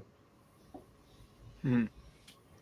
And I know, Yarden, you had mentioned at one point that there's even some people leaving the church over this. I don't know if you wanted to elaborate at all on that. Yeah, so this is difficult. Especially in the early phase of the war, a lot of people felt that the official statements coming out of Latin Patriarchate were very one-sided, and they were very disappointed. And I think especially for Hebrew Catholics who are not Israeli, they really they don't appreciate sometimes the tensions here, and they kind of expect Israel to be the easiest place to be a Hebrew Catholic. And in some senses, that's absolutely correct. But in some senses, that's completely the opposite of what the reality on the ground is. So they felt uniquely disappointed. And to use a term I don't actually like, but they felt unsafe within the church. And they felt like even within the church, they can't visibly or proudly be Jewish in any way, even if they're completely Orthodoxly Catholic.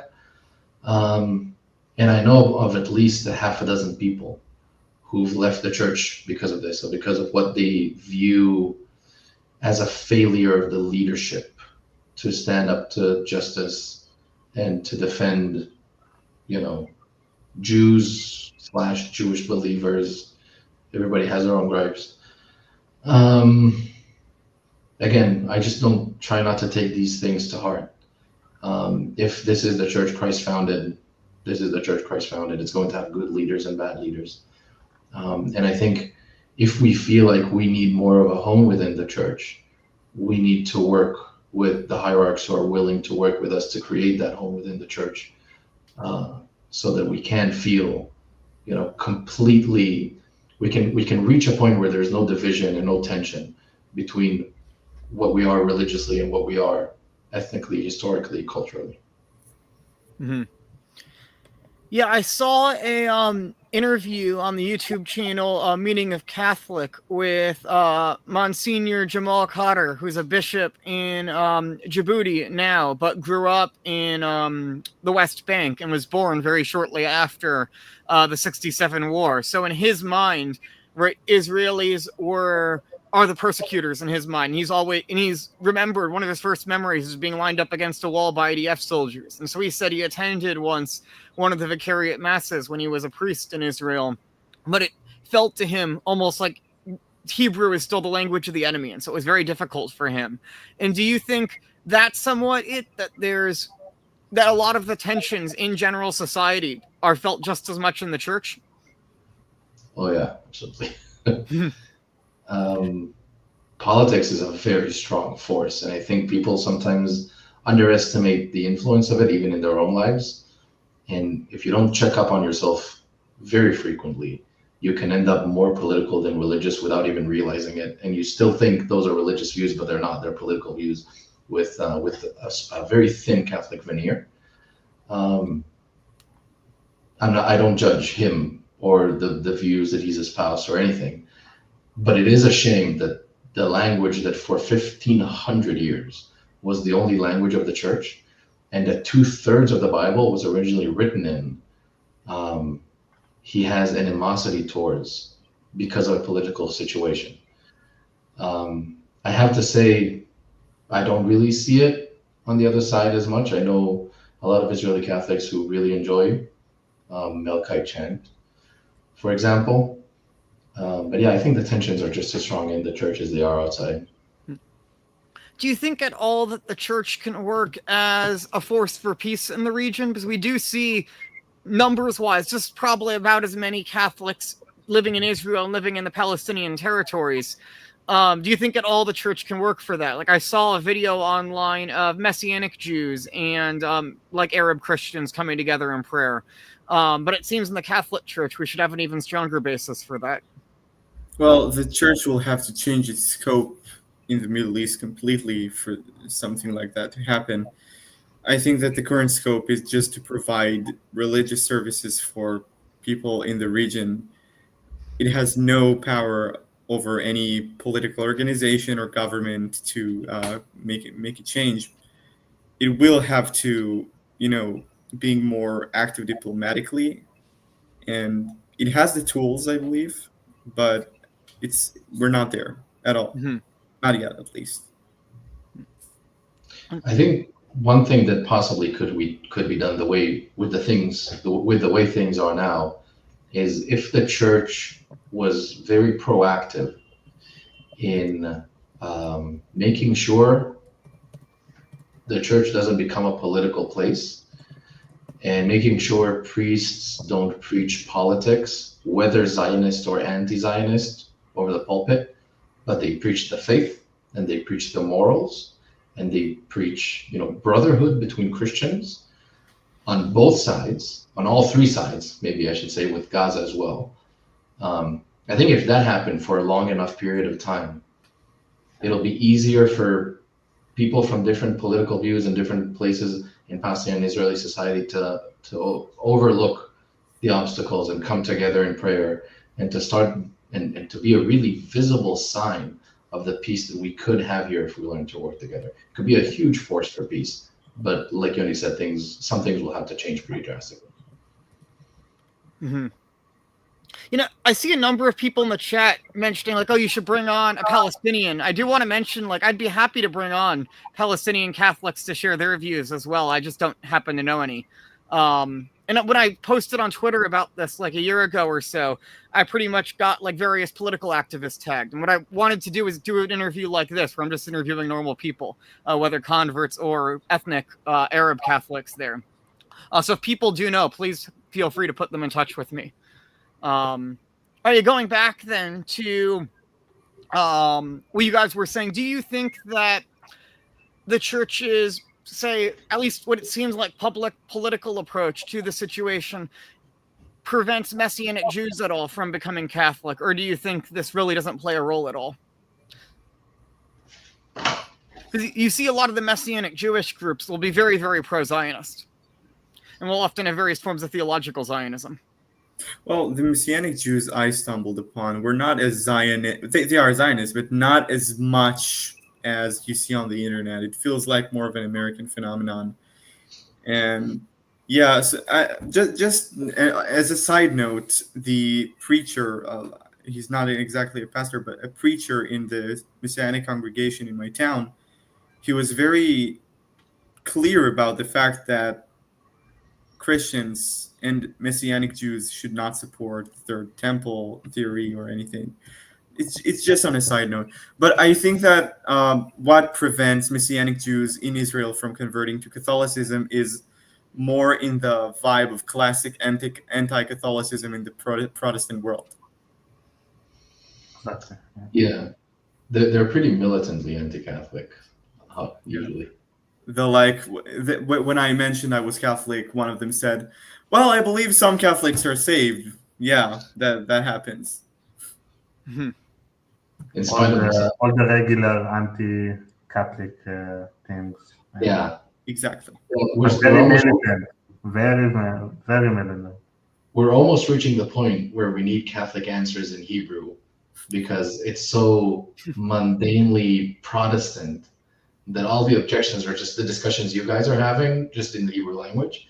You I can think, just translate everything. It will. yeah.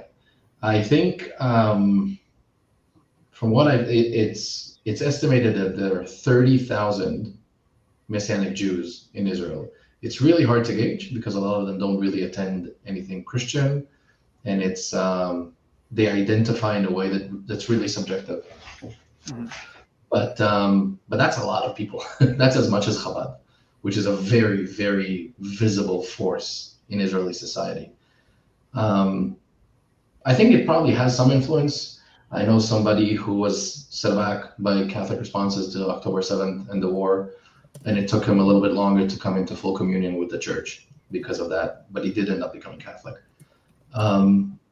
I think it's probably mostly the cultural thing we spoke about earlier. Messianic Jews, from what I can see, most of them are making a very big effort to be as integrated as normal Israelis who just happen to believe in Jesus as they can. They have, military prep schools, they have youth movements, they have a lot of these different things that are just very, very benignly Israeli. That's what they're going for. And I think if there was a bit more of that in the church where you can be a little bit more Jewish within the church, if there was a bigger movement of that happening, I think that's probably what's going to cause the biggest number of Messianic Jewish conversions into the church. Mm-hmm. I think we need to translate. We have all this great work in English, right? That we needs to be translated into Hebrew and gotten out there. Like especially, I'm thinking here, like Brant Petree's work on the Jewish roots of the Eucharist and stuff like that. Yeah, absolutely.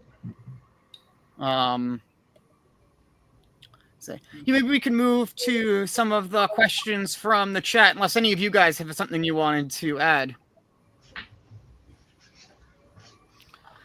All right. So maybe a few things I've seen here about Israeli citizenship. Someone asked, after you accepted Jesus as the Messiah, was your Israeli citizenship provoked? I heard Israel prohibits Christian Jews from going to Israel via the law of return. So I do know it would prohibit someone like me getting Israeli citizenship, but I think it doesn't create any issues if you already have the citizenship. First of all, how they would know? I didn't declare that I'm Catholic. I don't care. I declare to everyone I know that I'm Catholic, but when I go to the government, I don't tell them that I'm Catholic. At least if they will ask me, of course I will tell them. But I'm not. In the moment that I'm baptized, they don't get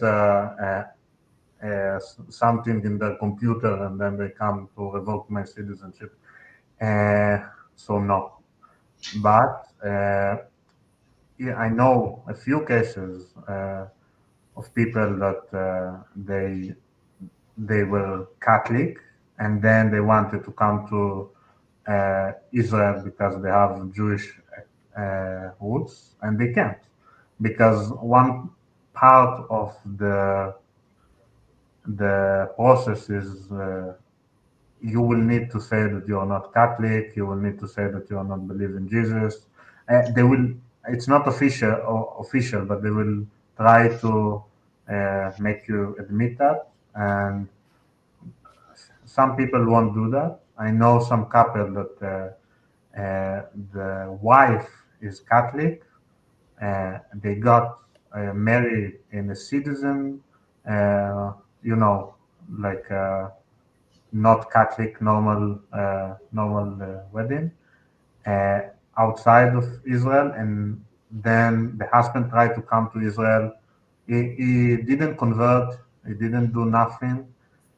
He tried to come live in Israel because he's Jewish, and the government didn't allow him because they suspect that he's became Catholic, and stuff like that do happen.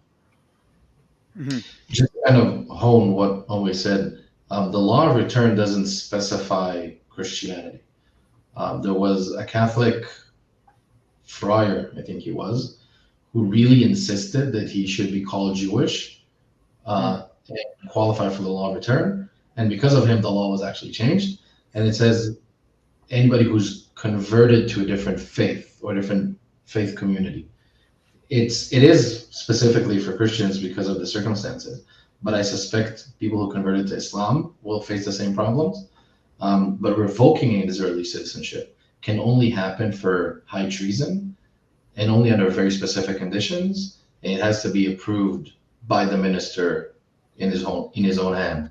It's not something that I don't think it ever happened here, and if it has, it was probably for convicted terrorists or things like that.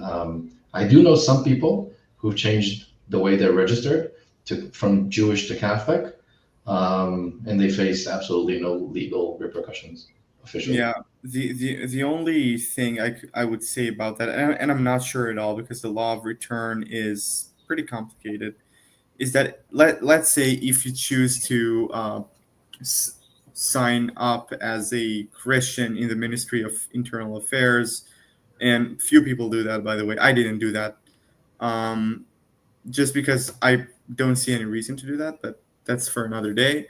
So if you do that and you marry a Christian woman, for example, abroad, then your child might have a hard time receiving citizenship if the child is not born in Israel. That is one thing that that would be a problem personally for me. But then again, the child will probably be born here. I hope so, at least. And if that happens, there is no problem at all. Yeah, I can say my wife is not halachically Jewish. And she made Aliyah when she was 1.5. We have 3 kids, all born here. No hiccups in registering them or anything. All 3 of them are baptized with no problem. When I say my really Catholic name daughter, like I named her in a really Catholic way to the person in the citizen office that never.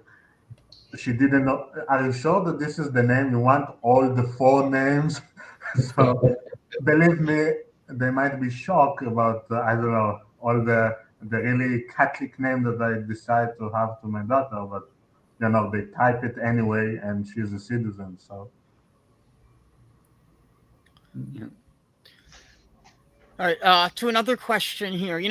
I'll say with this question, it's a bit frustrating. We can do like a 2-hour-long interview about this, go into all the details, and still get questions like this. But I should bring it up, I think, which is to Yarden. Says the IDF targets churches. There's nothing that's complicated here. Why would a Catholic proudly serve in that army? Total contradiction. So if you want to talk maybe a bit more about your experiences with this in the IDF.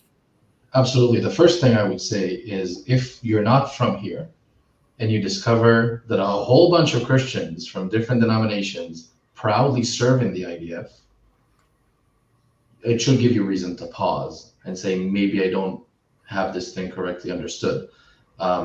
Arabic-speaking Catholics, Orthodox, Russian Orthodox, Protestants, what have you, serve in Israeli armed forces or law enforcement in relatively large numbers compared to their size in the population. I've never personally seen, in my own experience, anything Christian targeted. The only time I can affirm that something Christian was officially targeted specifically and intentionally was in Syria, right when they created the buffer zone. A few soldiers went up on a structure and removed the cross that was on it. There was a huge buzz on it. They were court-martialed and forced to, by themselves, put the cross back up where it was on the mountain. So, again, there might be some officers who have outrageous political or religious views, but as a policy, there isn't a policy even of targeting mosques, let alone churches. I've never seen that happening. I've seen tremendous respect for all the Christians serving in the IDF. Yeah. I will Yeah, just say that I have to Mhm. go. So thank Yeah. you very much. Yeah, thank you so much for coming on, Omri. It's also nice to speak and meet you. Mhm. Bye bye. But Bye-bye. you see, we do see stories coming out, like the one that came out earlier today of the church getting hit in Gaza. I don't know if you have any thoughts on what you think probably happened there. I do. A priori, I find it hard to believe that they targeted the church building. And I'll just say that if they did, without any evidence that there was terrorist activity taking place within the church structure, it's a war crime and it's horrible. If there is any evidence of that terrorist activity, they should, without delay, make it publicly available. And if it was by mistake, it needs to be debriefed, investigated in a very transparent way in the English language on the internet. On a more technical side, it seems most logical to me that this was a mistake. The damage to the building, I'm not an expert in anything, but the damage to the building to me doesn't really seem like it was a very heavyweight Air Force kind of bomb. Maybe a tank or something else. In my experience as a tank gunner, I can say that it's if you don't follow the procedures very meticulously, it can be easier than people think to shoot at the wrong building, even if it's a few hundred yards away from your original target. And it's easier than people think it is to misidentify your target. And this, not just in Israel, but everywhere, results sometimes in what's called blue on blue or friendly fire. Americans have killed Americans, Israelis have killed Israelis because of misidentification. I sincerely hope that's the case. And if that's the case, I still hope that whoever's responsible will face the disciplinary consequence of what happened. And if this was done somehow intentionally, I hope whoever's responsible is brought to full justice.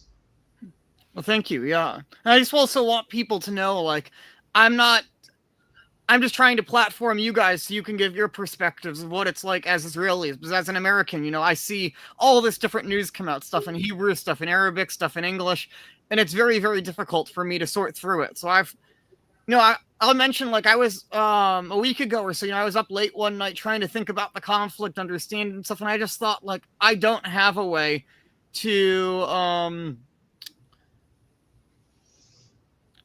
I don't have a way to sort through it all, know who's right, who's wrong, and so on. And so I feel like what we need to be doing as Catholics is praying for everyone involved. There's lots of Catholics on both sides of this war, unfortunately, and to try to bring voices up. And I would absolutely love, as people were asking earlier about Palestinian voices, I would absolutely love to get Palestinian Catholic voices. I'm not looking to platform like political activists and stuff, but just ordinary people like you guys from various parts of society, whatever their opinions are, who are Catholics, whether they're converts or cradles. Yeah, if I could say just one more thing to anybody watching this who's not from the region. First of all, you don't have to have an opinion on every single conflict. I don't have a strong opinion on the Russian-Ukraine war, just a very general one, because my Russian is not good enough. I don't speak Ukrainian at all. I don't know and understand the cultures and the history, etc.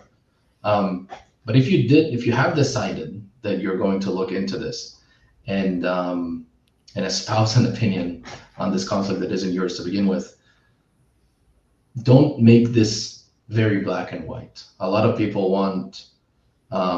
either are completely anti-Israel on everything and anything, or so pro-Israel that they can't criticize the country at all.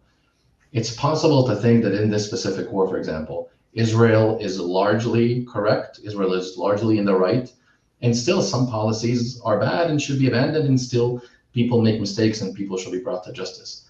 I think here it's easier from the inside to see it. But when I look, especially on Twitter, a lot of people are really trying to make this black and white. Israel is Hitler, or every single Palestinian is Hitler. And just try to keep your mind open and have a more nuanced view, and understand that not everything is just this one big pile of political lines aren't straight. Mm-hmm.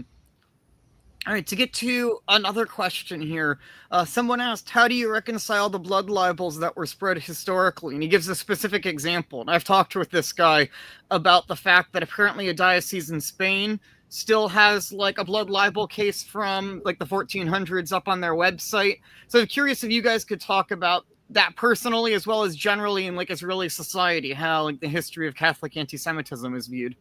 Well, everybody knows about blood libels. We even discussed it briefly in history lessons in high school, but I think that everybody knows that today, for most Catholics, at least, particularly in the English-speaking world, it's just irrelevant. And I personally think the church has already done enough to try and reconcile that.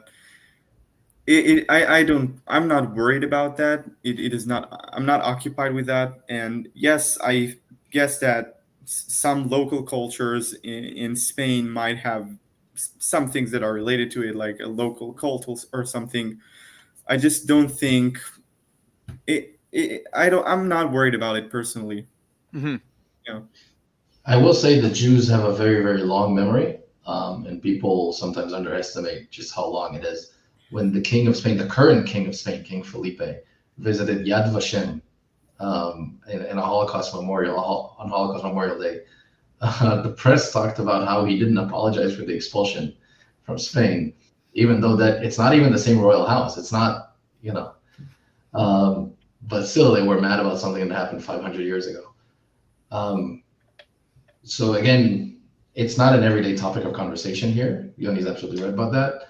But again, if you're from outside, I don't see a reason to really press that issue. I will say that, and what I say, I get that question asked sometimes, but not very often. And what I generally tend to say is that the church is a divine institution. That doesn't mean that every single Catholic, and not even every single bishop, individually always makes divine decisions. And mistakes can be made, and we need to, if you're going to be honest about your religion, not your faith, but your religion, which is sometimes nuanced, it's slightly different. You need to be able to say the faith is holy, the faith is correct. Mm-hmm. People have made mistakes, and now we're moving away from that as we should. Mm-hmm. Yeah. Well, about the first thing you said, Jews are like that one friend who constantly reminds you of what you did when you were drunk. So, but on another note, when I studied history, there was a course that was about persecutions in the, I would say, late Middle Ages, since like, say, the 11th and 12th centuries. So current historical consensus is that a lot of, how would you say that? A lot of the persecution in the Middle Ages that is attributed to the church was actually done by local authorities, and the church has, in many times, tried to prevent local authorities from, persecuting lepers, Jews, even people with sexual sins, or anything. Yeah, that's right. I think. Sorry, go ahead. No, you go ahead. A good example of that, which people really bring up very, very often, is the First Crusade. And Jews tend to remember the First Crusade, almost like Muslims do, as a specific religious holy war against them because of the People's Crusade. And when I tell people, this wasn't the actual crusade, it was a popular movement that murdered bishops who tried to hide Jews in their palaces, people are very surprised because you only remember a single narrative. You only remember what happened to you, not the larger picture. Any Israeli or Jew who's listening to this, whose English is good enough, I would highly, highly recommend a book by Rodney Stark called Bearing False Witness. He has a specific chapter about the Crusades and a specific chapter about the Holocaust and a specific chapter about the Inquisition, which is another big thing for Jews. And he's not even Catholic. He's a Protestant. And he just brings together a lot of very important, very relevant historical sources for a more balanced view of the situation. Bad things did happen, but it was popular movements, not the will of the church in most cases. Yeah, I think a lot of people like to bring up various laws that placed restrictions on Jews in medieval Europe, but I think there's two important contexts for this, which is, first of all, they were the only religious minority allowed in Europe. Like, Catholic theology required that Jews be protected by divine law. And then the second thing is it's also a religious society. And so in a religious society, it's not like a secular society.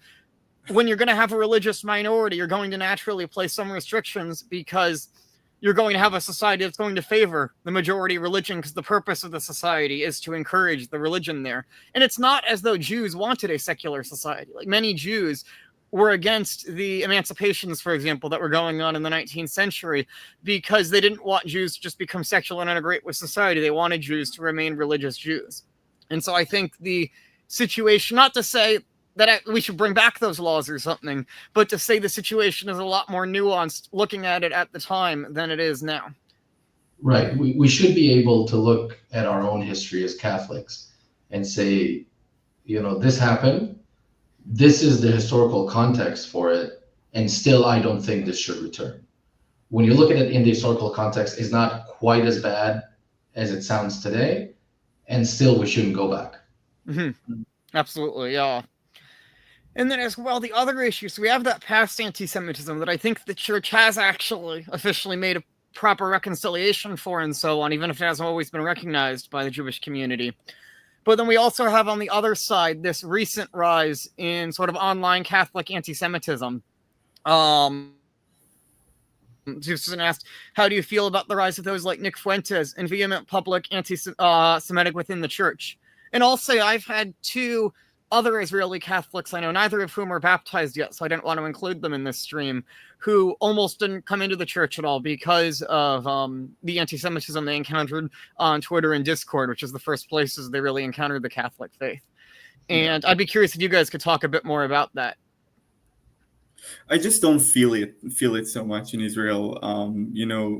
I think that outside North America, it's not really an issue, but there are many Jews in North America, so yeah. Mm-hmm. Also, even in North America, like, I've never encountered like anti-Semitism in real life beyond like friends making jokes and stuff, which are the same sort of jokes when I was Jewish we'd make to each other. Like, it's really only an online thing I get like harassed for it. And I hang out in like very, very traditional theological circles, both on like a lay level with random people at parishes, as including at like FSSP parishes and Byzantine parishes. And then if I go over to like theology conferences in America and in Europe, I've never encountered it anywhere there. So it really does seem to me like an online phenomenon. Yeah, absolutely. I would say the antidote to that is to touch grass, honestly. When I was coming in church, I went either to the Byzantine Rite in the ITI, if people know it, the International Theological Institution, which is quite conservative. A lot of American Chads go there. And the TLM in Vienna, which obviously you can imagine.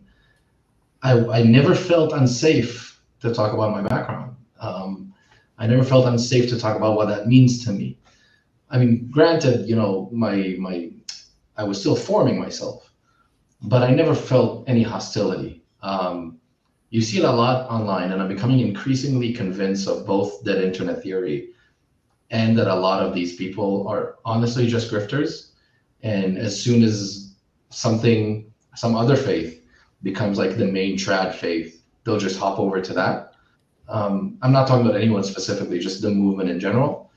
And if you feel like you're attracted to the Catholic faith, but you're disgusted by these people, just know that you should be disgusted by these people, and try to have a more medieval faith in the sense that you're not consuming mostly influencers and you're not following every single thing the Pope said in every single Angelus.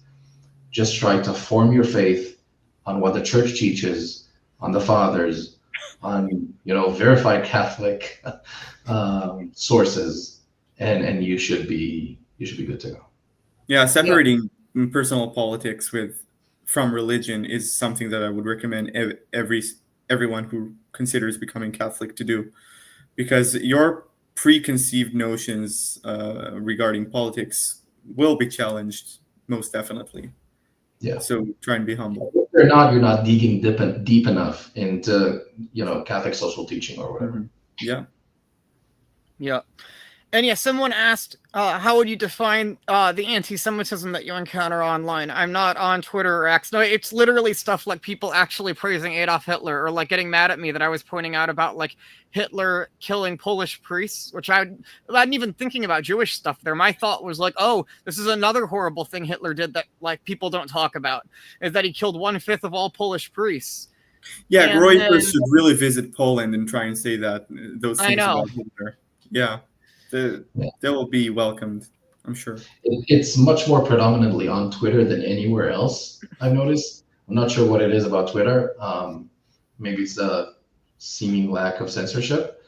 I would just say anti-Semitism, very, very generally, very broadly. It's hard to define. Like anything else, it's hard to define in a way that's precise, that doesn't exclude anything important, but doesn't include any noise.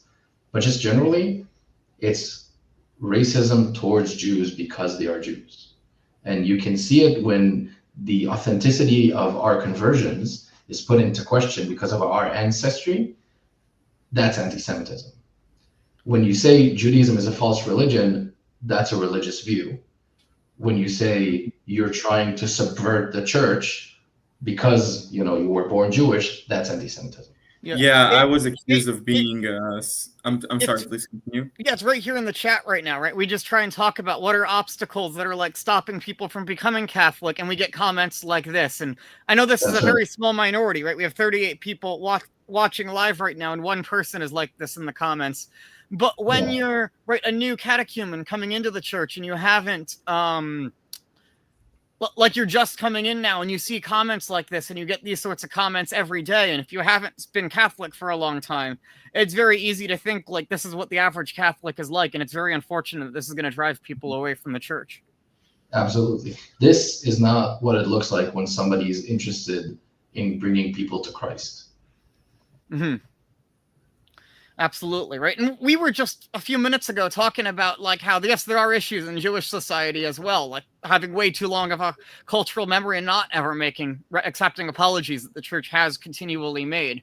But there's also people who are very clearly only interested in pushing Jews away there. I think for a lot of them as well, the church is ultimately a political project. And once it's become clear to them the church is not their tool for the political project, they're going to move on to something else. I know one priest who was very into all this traditionalist stuff, and then he eventually left the faith and became a Muslim. And so I think eventually you're going to see a lot of these people becoming Muslim. That's probably the next trad faith to go on. But anyways, let me go back to the chat. I don't want to get too distracted by, unfortunately, some trolls in the chat. All right. Here we go. Maybe we could talk a bit about what is the situation in Bethlehem? What is the makeup of the Christian population there? For the Christians that have left, where do they go? But I know you guys, as you mentioned earlier, don't have too much contact with Christians on the West Bank, but if perhaps you could talk a little bit about what you do know. I can say a little bit about what I know. So the situation in the West Bank is very unfortunate. I'm going to leave my opinions about what happens in the West Bank aside, but objectively, it's very hard to live in Bethlehem because what Israel does is set up a lot of checkpoints in which you need to stop for a while and get your car checked and show your ID. And that causes a lot of traffic. It's hard to go to work like that. So Christians are also more educated and hardworking usually, to my impression. So because they're more educated, they'll have more options, and they will refuse to live like that and move to somewhere else outside of Bethlehem just to have better opportunities. So that's very unfortunate. I think that's a part of the explanation of why the Christian population in Bethlehem is consistently decreasing. I also heard about mistreatment by Arab Muslims in Bethlehem, but I don't know enough to say anything about that. Yeah, me too. I do hear the situation is difficult. I've never visited because it would be both unsafe and a criminal offense. But my understanding is that most of the escape happened over the past 30 years or so. I think that in Israeli society, Arab Christians are the most educated sector of the population, and I think it's the same in Palestinian society. So my understanding is that a lot have fled.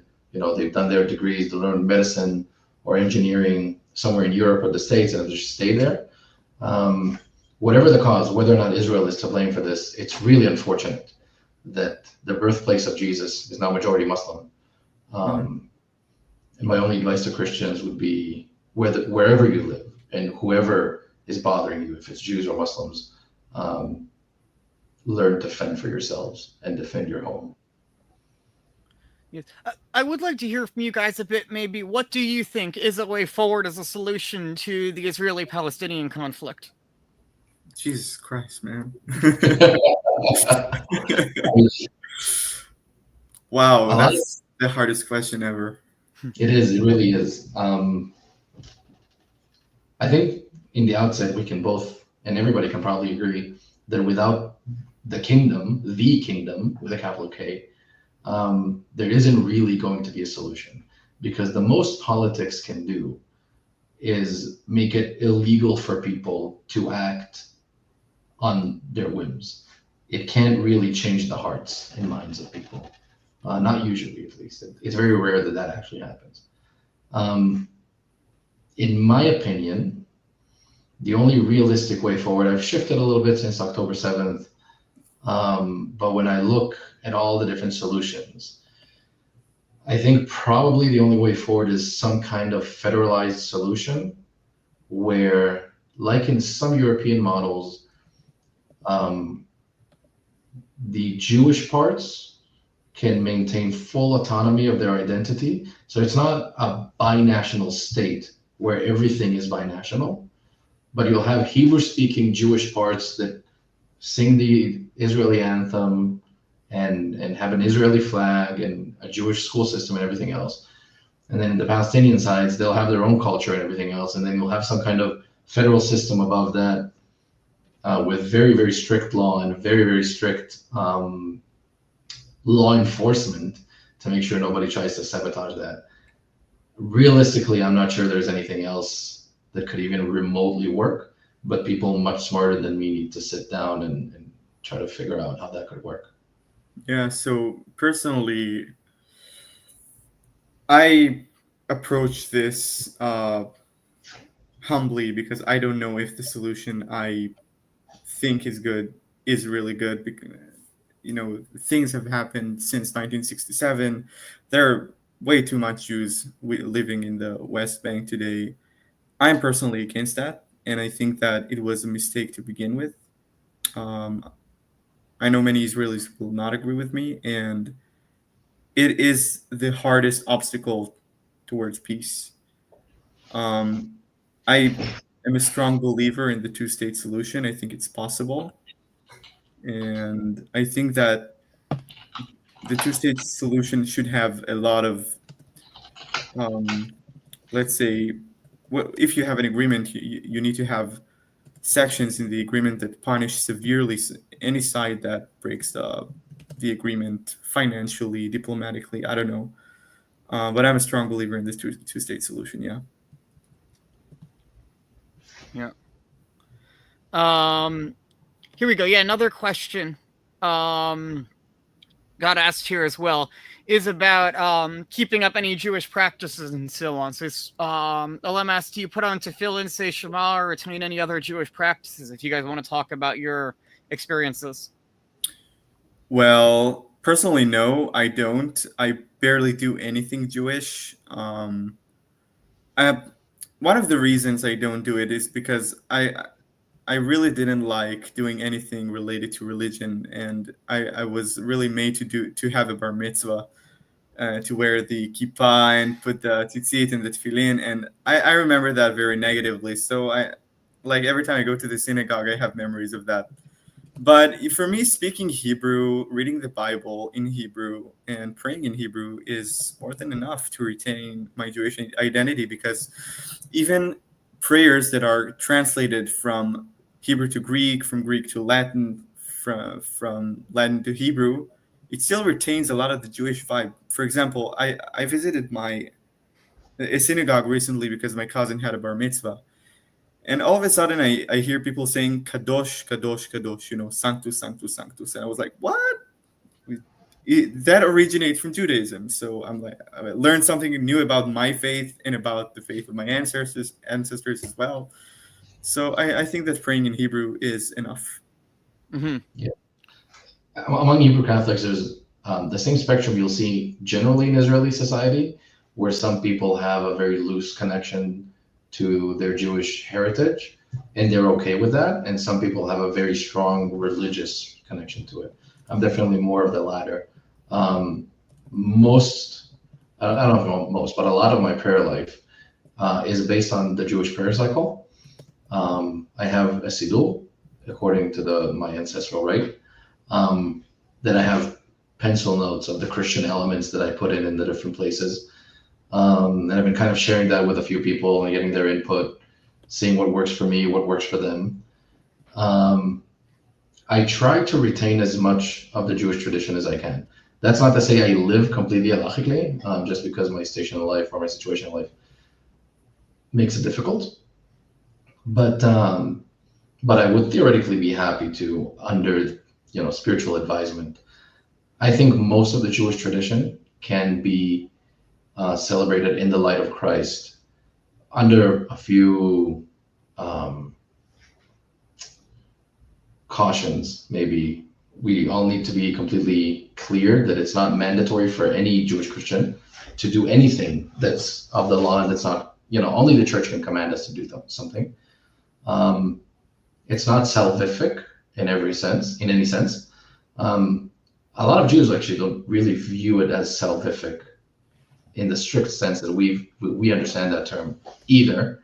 But I think if it's done to create continuity with our ancestors and just baptize our culture, and if it's viewed as a heritage, a spiritual heritage that's been given to us by God as a gift, I think most of it can be lived in the light of Christ. And I try to live as much of it as possible. The holidays, the prayers, to fill in, and just kind of bring out the already existing Christian elements in all of it, and also add properly, in my case, mostly Byzantine elements to the prayer roll. Mm-hmm.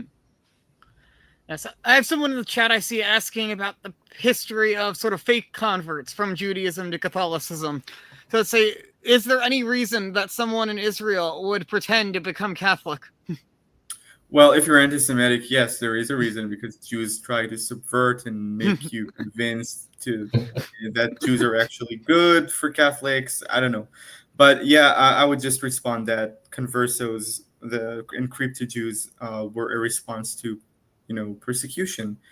Had they not converted, they would have to be forced out of, say, the Iberian Peninsula. They wanted to stay, so they had to fake convert, say they're Catholics, but they actually practice Judaism. So it was a purely historical phenomena. There is no reason for people to do that today, so hence irrelevant. Mm-hmm. If anything, the opposite is much more common in Israel today. You'll have crypto-Catholics who, for social reasons, are unable to leave their environment and coming to full communion with the church.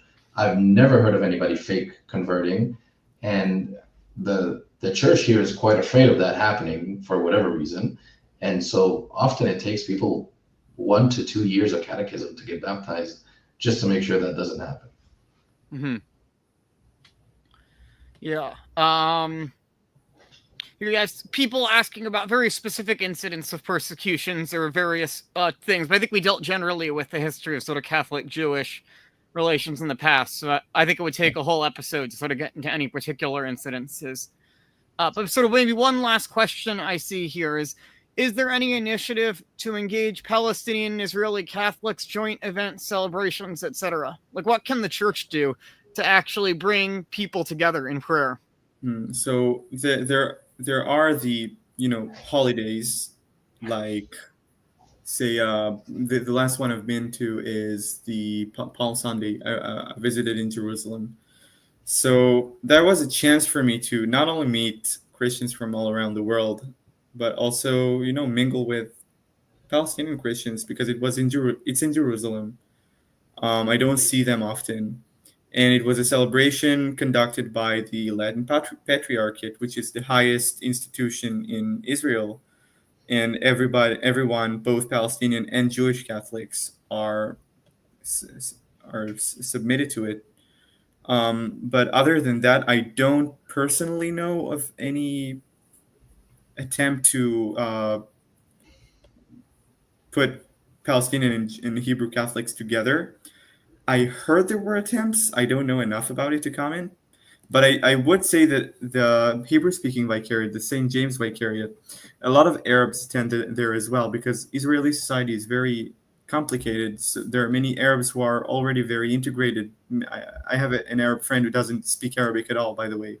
So they would come and celebrate with us, and we just don't feel a difference, because it's such a diverse Vicariat. You have Filipinos there, a lot of Filipinos.